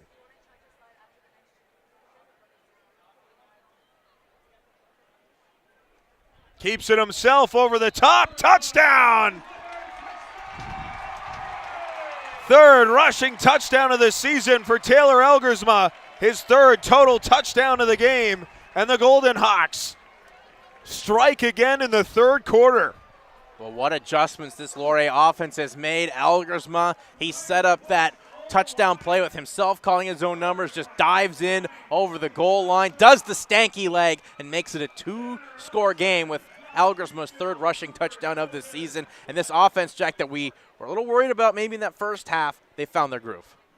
So Taylor Elgersma does it himself from the 15, gets down to the 1, and then finishes the drive in the end zone. Dawson Hodge for the extra point. It's good. And the Golden Hawks up 21-9 with 1:19 to go in the 3rd quarter. The Golden Hawks going against the wind here in quarter number 3, and all of their offense has come against the wind in this contest, Jason. And that's huge considering there's 1:19 left here in the 3rd quarter, and they're going to have the wind at their back, where that would seem like that's just going to really benefit this offense even more so. But just some great work by this Laurier offense, really airing it out, letting Tanner Nelms have to carry it on the ground when needed, and they're mixing up the run with the pass nicely and cashing in as well. They're finishing drives, which they couldn't be able to do in the first half. A couple 2-and-outs. Now they're cashing in these drives and really going to have to make Keegan Hall and this McMaster offense work to find a way back in this football game. So Laurier Golden Hawks will kick this one off once again. Our out-of-town scores brought to you by the Crown Plaza KW. 66-7, Guelph leads York. Western up 28-10 on the Ottawa GGs. Carleton Ravens have a 30-0 lead on the Toronto Varsity Blues. Isaiah Shields from his own 6. Will return this one up the middle and be chopped down at the 25, where Keegan Hall and this McMaster offense will come out once again, but now facing a 12-point deficit. And just think how big that drop deep ball from Matthew Gale was to open this 3rd quarter, the 2nd half. It's a different football game if he catches that and runs into the end zone. Well, that was when they were up 9-7. And then the 37-yard touchdown drive to Laomi Ojitalayo. That was started by the Matthew Gale fumble. 1st and 10 for the McMaster Marauders at their own 25. With 1:05 to go in quarter number 3. Braden Kelly, the running back, beside Keegan Hall. Hall looks to his right. That's where he goes. Catch is made by Devontae Hudson, who breaks a tackle down the sidelines before Ethan Bayfield chops him out of bounds and takes a ref with him. Yeah, great catch and run there by Devontae Hudson, putting the stiff arm that time on Chris Haggart to move the sticks and get out of bounds. 47 seconds remain here in the 3rd quarter. Ball spotted on the 42. Gain of 17 for Devontae Hudson. Second year from Kitchener.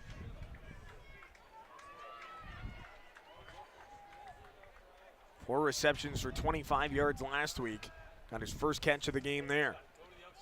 Hall to Everett Reed, who makes the catch, gains 12, and a first down for McMaster. And that's the guy has done a good job stepping up here, is Everett Reed, making some good catches. And now McMaster's going to have to see what Hall can really do through the air. And so far, so good with some good catch and runs and some first downs. 1st and 10 from their own 54. Final play barring a defensive penalty in quarter number 3.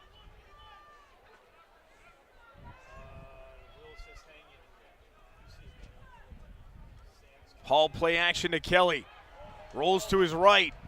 Keegan Hall has to throw it away with Matt Caruso chasing him down. So the Laurier Golden Hawks will take a 21-9 lead into quarter number 4 against the McMaster Marauders. Laurier trying to improve to 5-0. The McMaster Marauders trying to avoid dropping to 1-4 on the season. The fourth quarter brought to you by Izio Financial and Sun Life is coming up after the break. You're watching Laurier Golden Hawk football on OUA TV.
Welcome back inside the sold-out University Stadium at 2023 Laurier Homecoming. The number 6 Laurier Golden Hawks have a 21-9 lead over the McMaster Marauders heading into the fourth quarter. Jack Moore, Jason Hagholm with you on OUA TV. Keegan Hall has 2nd and 10 from his own 54. McMaster going into the wind in quarter number 4. Hall throws this one to the flats, and Gale can't make the catch. 3rd and 10, and McMaster will have to punt this one away. And the struggles there for Gale continue. He had the drop deep ball early, a fumble, and just can't have that one be brought in. Hit him in the hands, just couldn't bring it, just a little outside of his reach there. But once again, another drive stalls for McMaster. They will punt. So Michael Horvat on to punt again. His 10th punt of the game so far. 50-yard average, his long 78. Now punting into the wind, still gets a good one off as Quayson knocks it down at his own 10, and Jackson Stebbings picks it up. That could have been disastrous for the Golden Hawks. Tyree Quayson had a fumble last week against Waterloo, but Jackson Stebbings there to bail out his fellow returner. That could have been disastrous. That could have been a momentum shift that McMaster really needed, but heads-up play there by Jackson Stebbings to fall on that loose football and not give McMaster a super short field. So the Golden Hawks will scrimmage 1st and 10 from their own 10-yard line. Last 2 drives have put the ball into the end zone.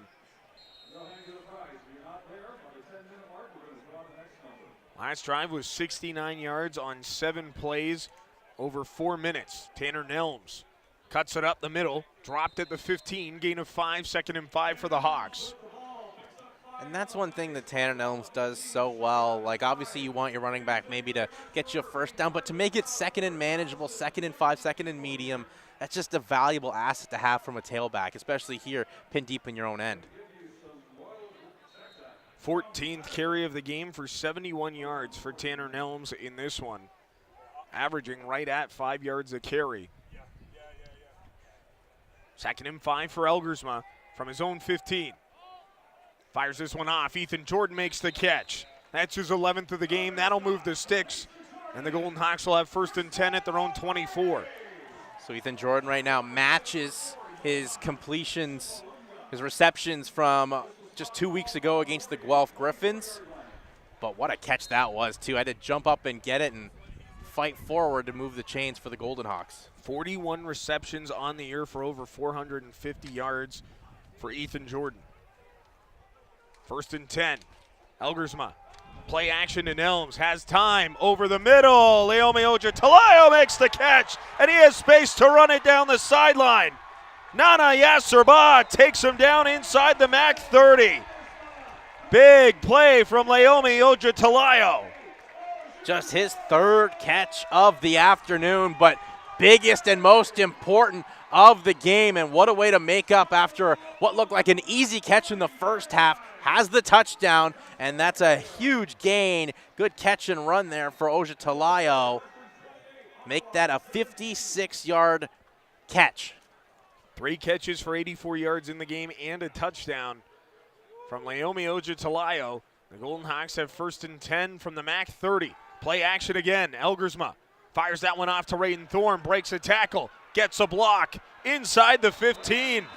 1st and 10 for the Hawks from the McMaster 13-yard line. Well, that was a good job to make something out of nothing there. It looked like Elgersma was trying to throw it away, but he gets it to Thorne. Thorne makes a nice move and moves the chains once again for the Golden Hawks, though we do have Tanner Ellison down.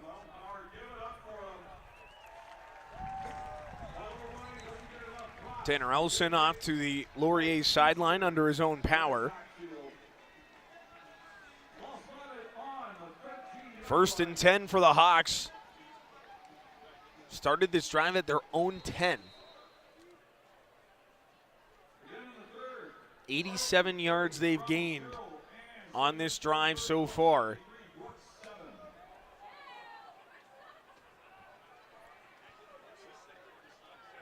Three running backs in the formation for the Hawks.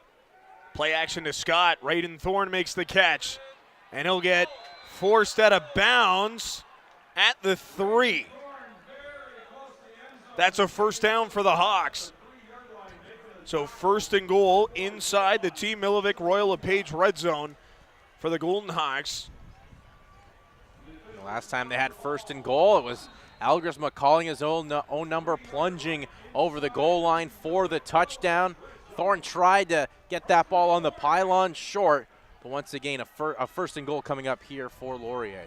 All 3 running backs in the formation for the Hawks. Bassick, Hayden, Nelms, and Scott.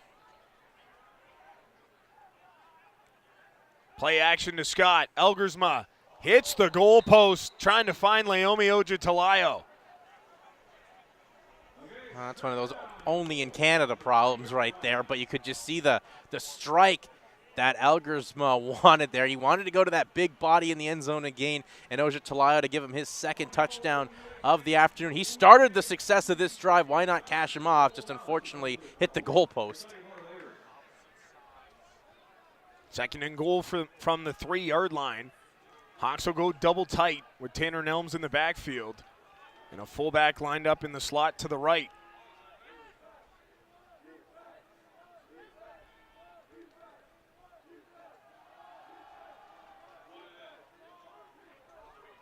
Taylor Elgersma. Hands off to Tanner Nelms, driving forward. Touchdown, Laurier!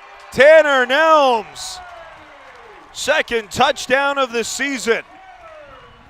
His 15th carry for 74 yards in the game, and the Golden Hawks finish their 3rd consecutive drive in the end zone. And that's so key as well for Tanner Nelms. He got stopped on the opening drive of the game by this McMaster defense, but this time Nelms follows his blockers, just squeaks over, breaks the plane, and moves the sticks. That's, as you said, Jack, 3 straight touchdown drives for Laurier, and as well look to add with the PAT. Dawson Hodge is good, his 4th extra point of the game. And the Golden Hawks have a 28-9 lead. Tanner Nelms on the ground. And the Hawks trying to put this one away early in the fourth quarter, but McMaster getting the football back here. But when this Laurier offense gets in their groove, when they have confidence and they can move the football, they're just really hard to stop. I mean, McMaster is a very stingy defense. We saw that all in the first half, and defense has kept them in a lot of these games they've been in this year. But this Laurier offense, they can just break your will with the ability for how they can move the football, whether it's through the air, on the ground. And right now, Elgersma right now is in such a groove, playing with confidence, and a new big weapon as well in Oja Talayo. Taylor Elgersma in the game, 27 of 36 for 390 yards, 2 touchdowns, and an interception.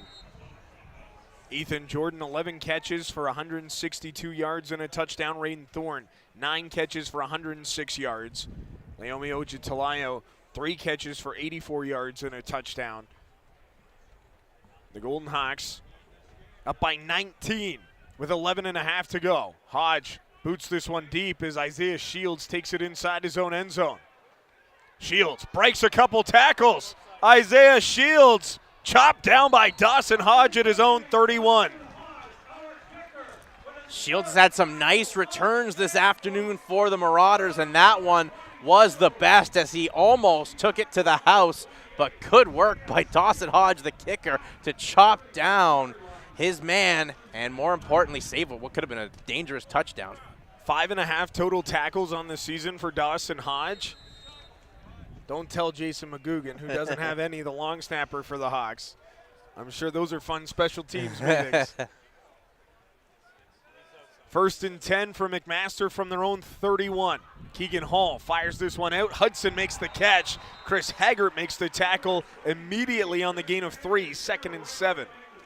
Well, it's a high ball that Hudson has to jump up high to get, but once again, these Laurier defensive players, whether in the secondary, the linebacker up front, one-on-one, these solo tackles, that's a very hard tackle to make in the open field, and Haggart made it look very easy, driving his man back and only letting a gain of 3 happen.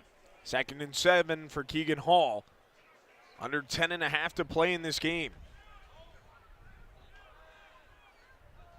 Hall drops back to pass, fires this one off. Jackson Cooling makes the catch at the 40 before being thrown down by Ethan Gregorczyk.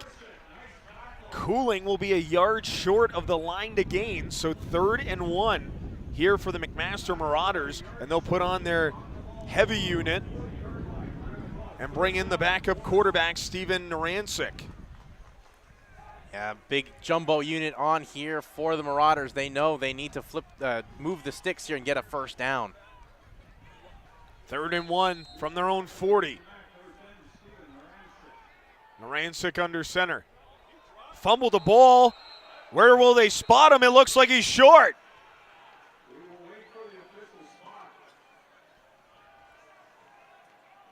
The Golden Hawks will take over on downs. Well, that was a 3rd and 1 that McMaster needed. Just couldn't handle the snap. Couldn't Narancic. And Laurier's defense stands tall, and they give their offense another short field to work with. Golden Hawks now winning the time of possession battle, 28 minutes to 21. Something that McMaster had been so good at so far this year, averaging the ball for 31.5 minutes a game. 9.5 to go here in the fourth quarter. 28-9, Laurier leads. They have 1st and 10 from the MAC 39. Elgersma for Ethan Jordan makes the catch, and he goes down at the MAC 22. Gain of 17 and a first down for the Hawks. Put Elgersma over 400 yards passing on the game. And give Ethan Jordan 12 catches for the afternoon. Just pitch and catch work between the go-to guy and the quarterback. And you just love to see Ethan Jordan get back involved in the offense after a very quiet week last week against Waterloo. 1st and 10 from the McMaster 22 for the Hawks. Elgersma in shotgun with Quentin Scott. Drops back to pass, swings it out for Scott. Stumbling and gets hit immediately. He'll gain maybe 1 yard on the play. So 2nd and long coming up for Laurier as Aaron Lavers makes the tackle for McMaster. Scott at least did well to stay upright, nearly fell down trying to make the catch, but used his frame to stay upright and pick up that extra bit of yardage for 2nd and 8, or actually they'll give him just the 1, 2nd and 9 coming up here for Laurier. 2nd and 9 for the Hawks from the McMaster 21. Elgersma, play action to Scott. And he'll go the screen to Scott. Following his blocks, Quentin Scott driving down. He'll be just short of the 12. They'll mark him at the 14-yard line. So the gain of 7 will bring up 3rd and 2 inside the Team Milivic Royal LePage red zone. Well, looks like once again Laurier's going to keep the offense on. Nope, they're going to bring Dawson Hodge out right now. They're going to bring the field goal unit on, and once again we do have another injured Marauder. Golden Hawks coming into the game, 9 of 10 in the red zone on the season. 8 of the 10 of those trips to the red zone, they had resulted in touchdowns. So they typically don't settle for field goals inside the red zone.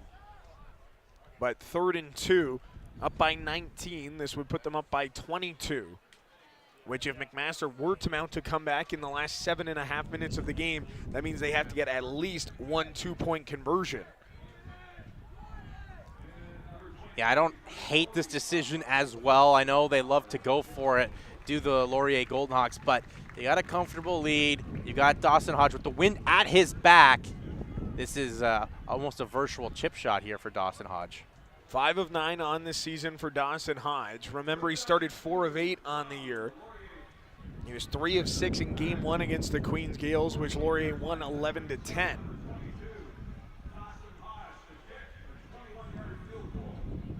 So 21 yards for Dawson Hodge down the middle of the field. Long on the year is 45. Hodge gets this one up and to the left, so he'll get the Rouge, and Laurier goes up by 20 on Dawson Hodge's 5th miss of the season. Well, that may be the broadcaster jinx there, said it was a virtual chip shot. Unfortunately, he pushed it far and to the left, so it just gets the single, but that's just been slightly an issue. It looked like he had corrected it. But yeah, as you said, Jack, 5 misses for a guy that last year was basically automatic when kicking field goals. 2022 All-Canadian punter, 2021 Team Rookie of the Year for the Laurier Golden Hawks. Hit the ball really well. It went right out of the back of the end zone. No chance for McMaster to even try and avoid the Rouge. But this does leave the door cracked open for McMaster. 3 single-point converted touchdowns would give them a victory at this point. But they need to start with 1. Yeah, this is an offense that showed glimpses early here in the second half and all game long. They got a deep touchdown late when they were able to hit to Jackson Cooling. But other than that, this Laurier defense has been able to keep this Marauder offense in check. Keegan Hall, 14 of 28 for 165 yards, a touchdown, and an interception. Longest pass of the game, 28 yards. I had 1 to Everett Reed, 1 to Jackson Cooling.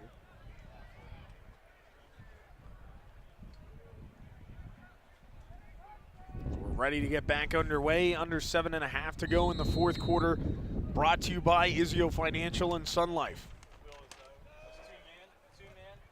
Empty set, high snap. Keegan Hull has to retreat inside his own 15 with Abraham Odiasi chasing him down.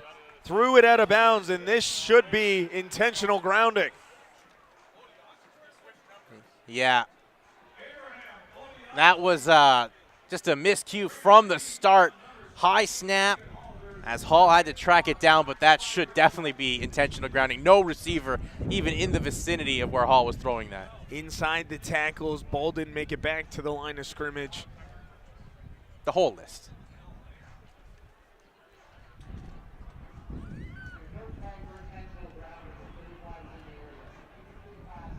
Well, how big is the area? They said that Mars. pretty close. They said Jacob Mason was in the area. So 2nd and 10 here for McMaster after the high snap and the non-intentional grounding. 2nd and 10 from their own 35. They'll go empty set again. Keegan Hall fires this one off. Falls incomplete for Jackson Cooling. Chris Haggart right there. And McMaster will have to punt this one away. Well, just couldn't get anything started. There was McMaster after that snap flies over Hall's head. And once another ball that just dropped short of the receiver. So we'll see what Horvat can do here as this wind is starting to pick up in his direction. Horvat to boot this one away. The 11th time in the game. High spiraling punt that Quayson will get at his own 35 and step out at the 44.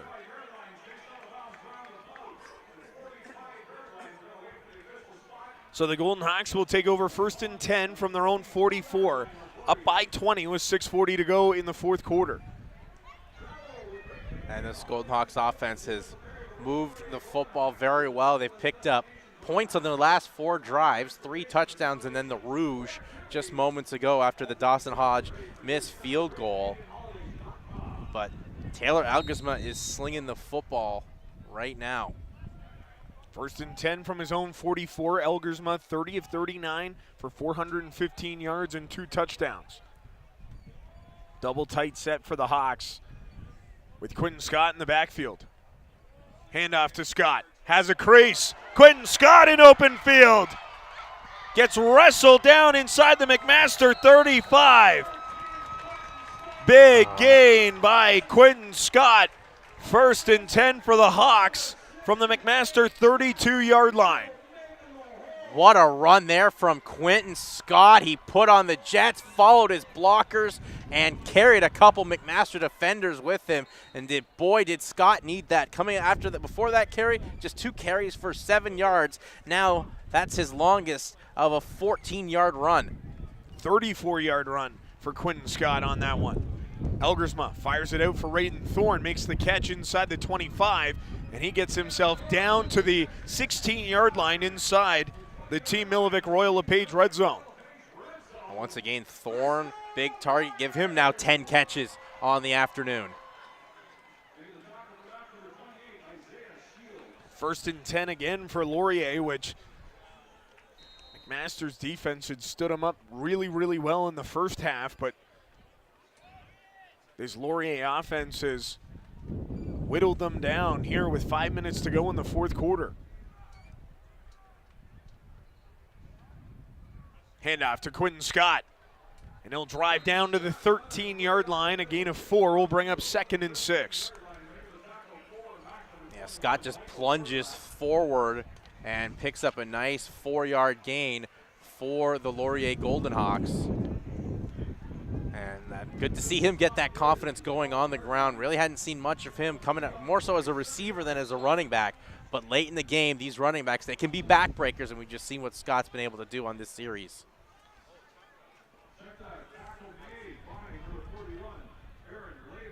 Golden Hawks only had 33 rushing yards at halftime. They have 146 in the game now. 2nd and 6, Elgersma. Pressure, ball comes loose. Owen Hubert's on it. Did he get the recovery, or did the Golden Hawks offensive line jump on it?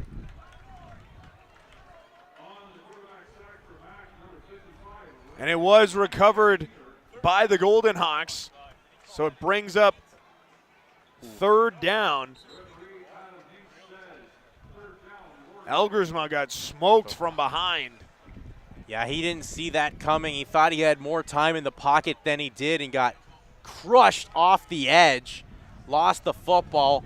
And once again, Laurier was able to recover, but Dawson Hodge back out to try to hit a field goal. Just missed a 21-yarder moments ago. 25-yarder, I should say. This is a 35-yarder. But missed a 21-yarder just moments to go. So now he's going to try to redeem himself. Does have a nice burst of wind, too, at the back right now. inside the right hash. 35-yard attempt for Dawson Hodge to put the Hawks up 23. Hodge puts it up, and he missed it wide left again. Everett Reed on the return. Gets a block and brings it out of the end zone. Everett Reed has a step. Gets another block. Everett Reed down the sideline inside the Laurier 50 before being thrown out of bounds by the Golden Hawk holder, Jackson Stebbings. Oh, how about that? Once good hustle from Reed after the missed field goal. Back-to-back missed field goals here from Dawson Hodge. And Reed kind of ran out of gas just after he entered into Laurier territory before Jackson Stebbings can knock Reed out of bounds. 5 of 11 on the year for Dawson Hodge. 2 missed field goals to the left with the wind at his back. So 3.5 to go. McMaster down 20. They'll scrimmage from the Laurier 47-yard line.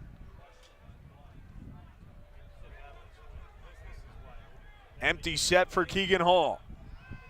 Gets pressure, and he'll throw it into the ground towards Jackson Cooling. So 2nd and 10. More pressure coming from the big guys up front for Laurier. There was Caruso, there was Omanua, Insetum. And once again, Hall felt the pressure and just checks it into the ground.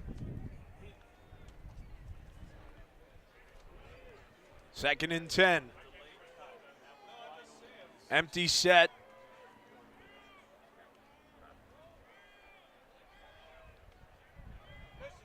Keegan Hall drops back, fires this one off. Matthew Gale can't make the catch. 3rd and 10 for the Marauders from the Laurier 47.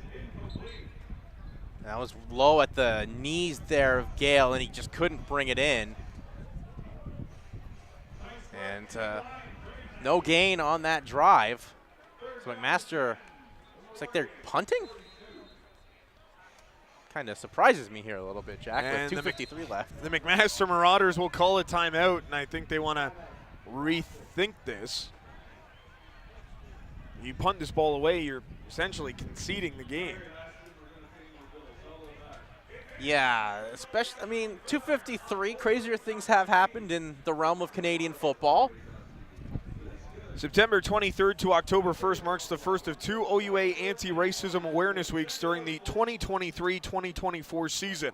This year's theme speaks to the powerful meaning that the words "I belong" possess for student athletes, coaches, support staff, and administrators within underrepresented groups. Follow along with the OUA social media channels at OUA Sport all week long for more about Anti-Racism Awareness Week and the importance of belonging.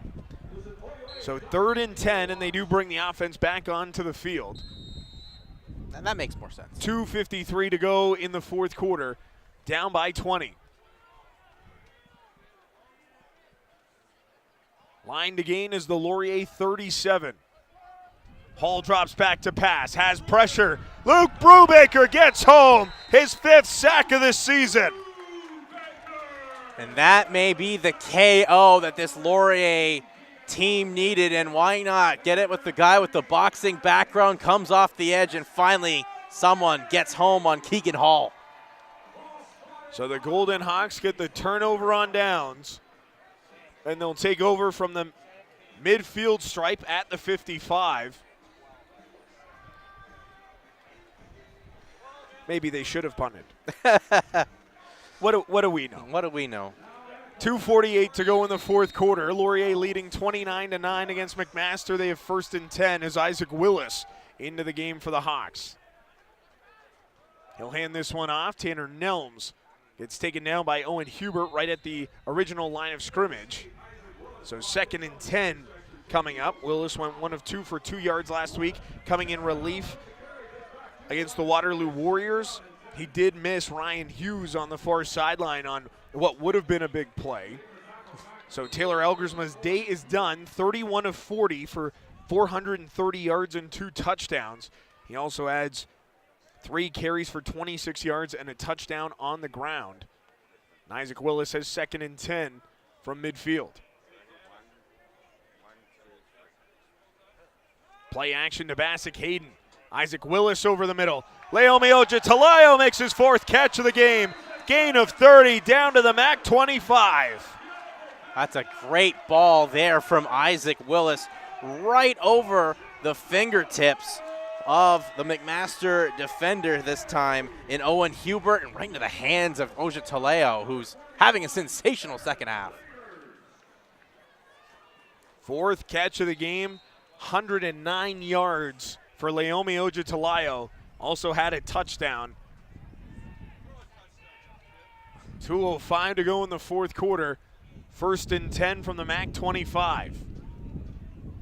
Handoff is to Darian Bassick-Hayden. He'll drive himself forward inside the 20.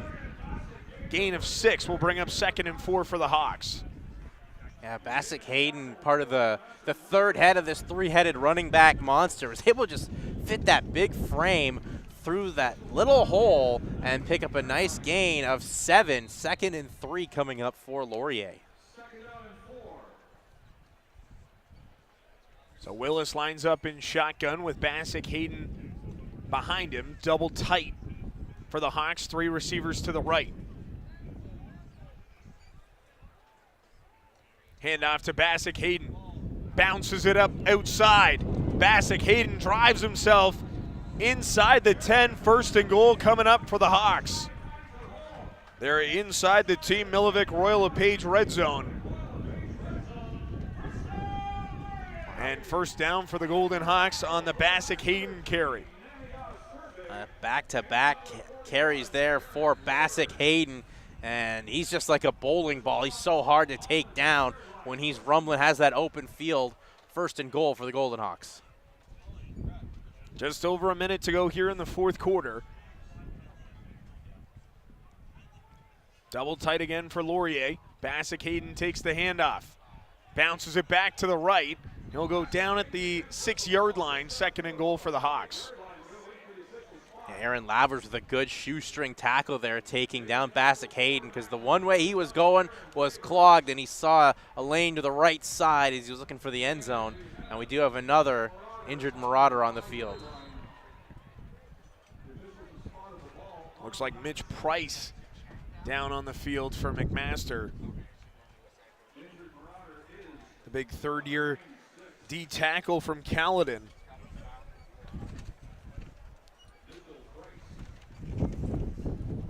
Anchors the middle of that defensive line for the Marauders. 2 total tackles in this one.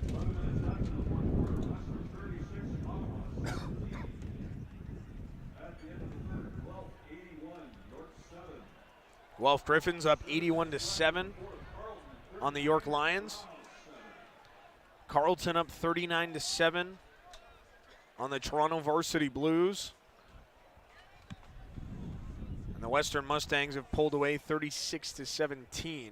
They lead the Ottawa Gee-Gees. Out-of-town scores brought to you by the Crown Plaza KW. So now the attention of the OUA turns to that 4 o'clock start in Windsor between the undefeated Windsor Lancers, Danny Skelton, Joey Zorn, that phenomenal rushing attack that Windsor has, that phenomenal defense they have. Queens, 1 and 2, has to start to figure it out at some point. They are in danger of starting the year 1 and 3.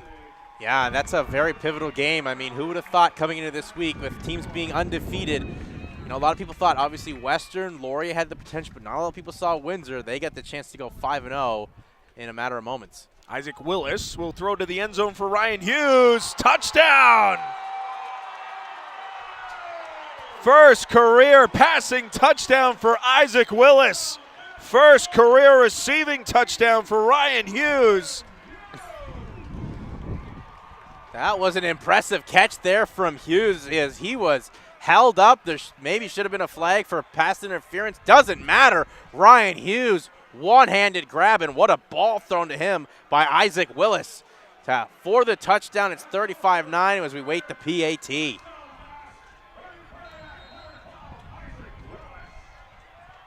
Dawson Hodge, good on the extra point. And the Laurier Golden Hawks have a 36-9 lead over the McMaster Marauders with 41 seconds to go in the 4th quarter. What a game this has been, Jack. This is, football's about a game of adjustments. Huge adjustments by this Laurier offense, defense stepping up when needed, and able to just shut out McMaster here in the second half. They were up 9-7 starting this second half. They've been outscored 14 and 15 points they gave up in the third, and they're right now 15 in the fourth. It's been all Laurier in the second half. 29-0. Yeah. They have outscored McMaster in the second half. Chris Povey, the public address announcer here at University Stadium, just telling the crowd, Ethan Jordan, 179 yards. Rayton Thorne, 121. Laomi Ojatalayo, 114 yards. Ojatalayo and Jordan each with a touchdown. Elgersma, like we mentioned, finishes the game with 430 yards. So I think that average of 313 yards, which paces the OUA, is going to go up just a bit here. And, you go back to the conversation we had last week where Elgersma threw for 440 against Guelph and 6 touchdowns as Hodge boots this one away, and Isaac Shields will return it from his own goal line. Shields gets taken down by Griffiths just past the 20. But after the game against Guelph, people are like, oh, well, Guelph, maybe not the best opponent. How do you do it? Can you do it again in back-to-back weeks? Comes out, throws for 318 yards in the Battle of Waterloo on home field. Oh, well, it's Waterloo. How can you do against a real opponent? Well, this McMaster defense, which averaged allowing 19 yards a game, and that's with Windsor and Western on their schedule. Taylor Elgersma throws for 430 and 2 touchdowns. I think this kid is for real, Jason. Yeah, I would say so. You can just see the confidence, the poise he has. He's not afraid with the deep ball, and he's got some serious weapons there. Thorne, he's got Jordan, and Ojatalayo stepping up today.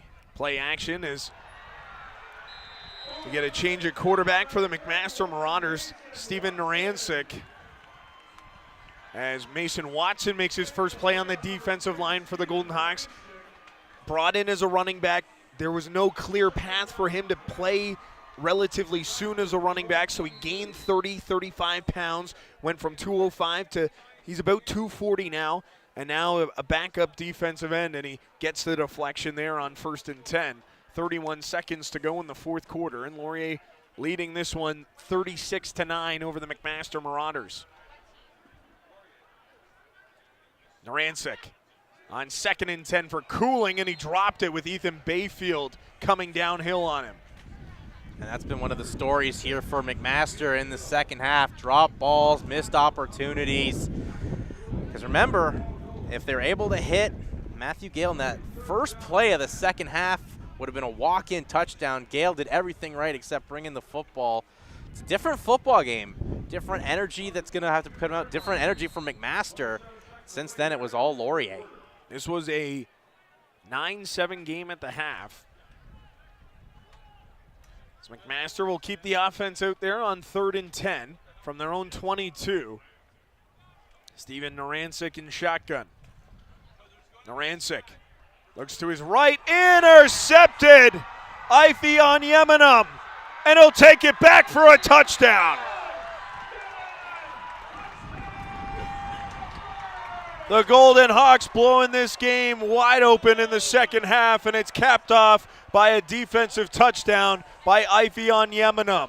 Onyeminum with the pick 6. He was nearly there to pick up that tip ball on the first pass of that series from McMaster, but he reads the coverage perfectly, picks Narancic, and runs it back for the pick 6 for his first touchdown of the year.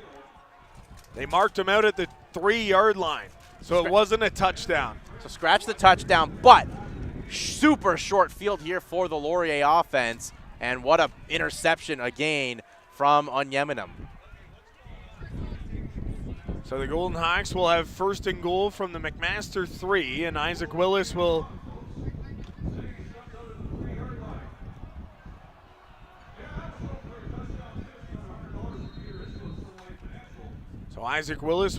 kneel out this game for the Laurier Golden Hawks.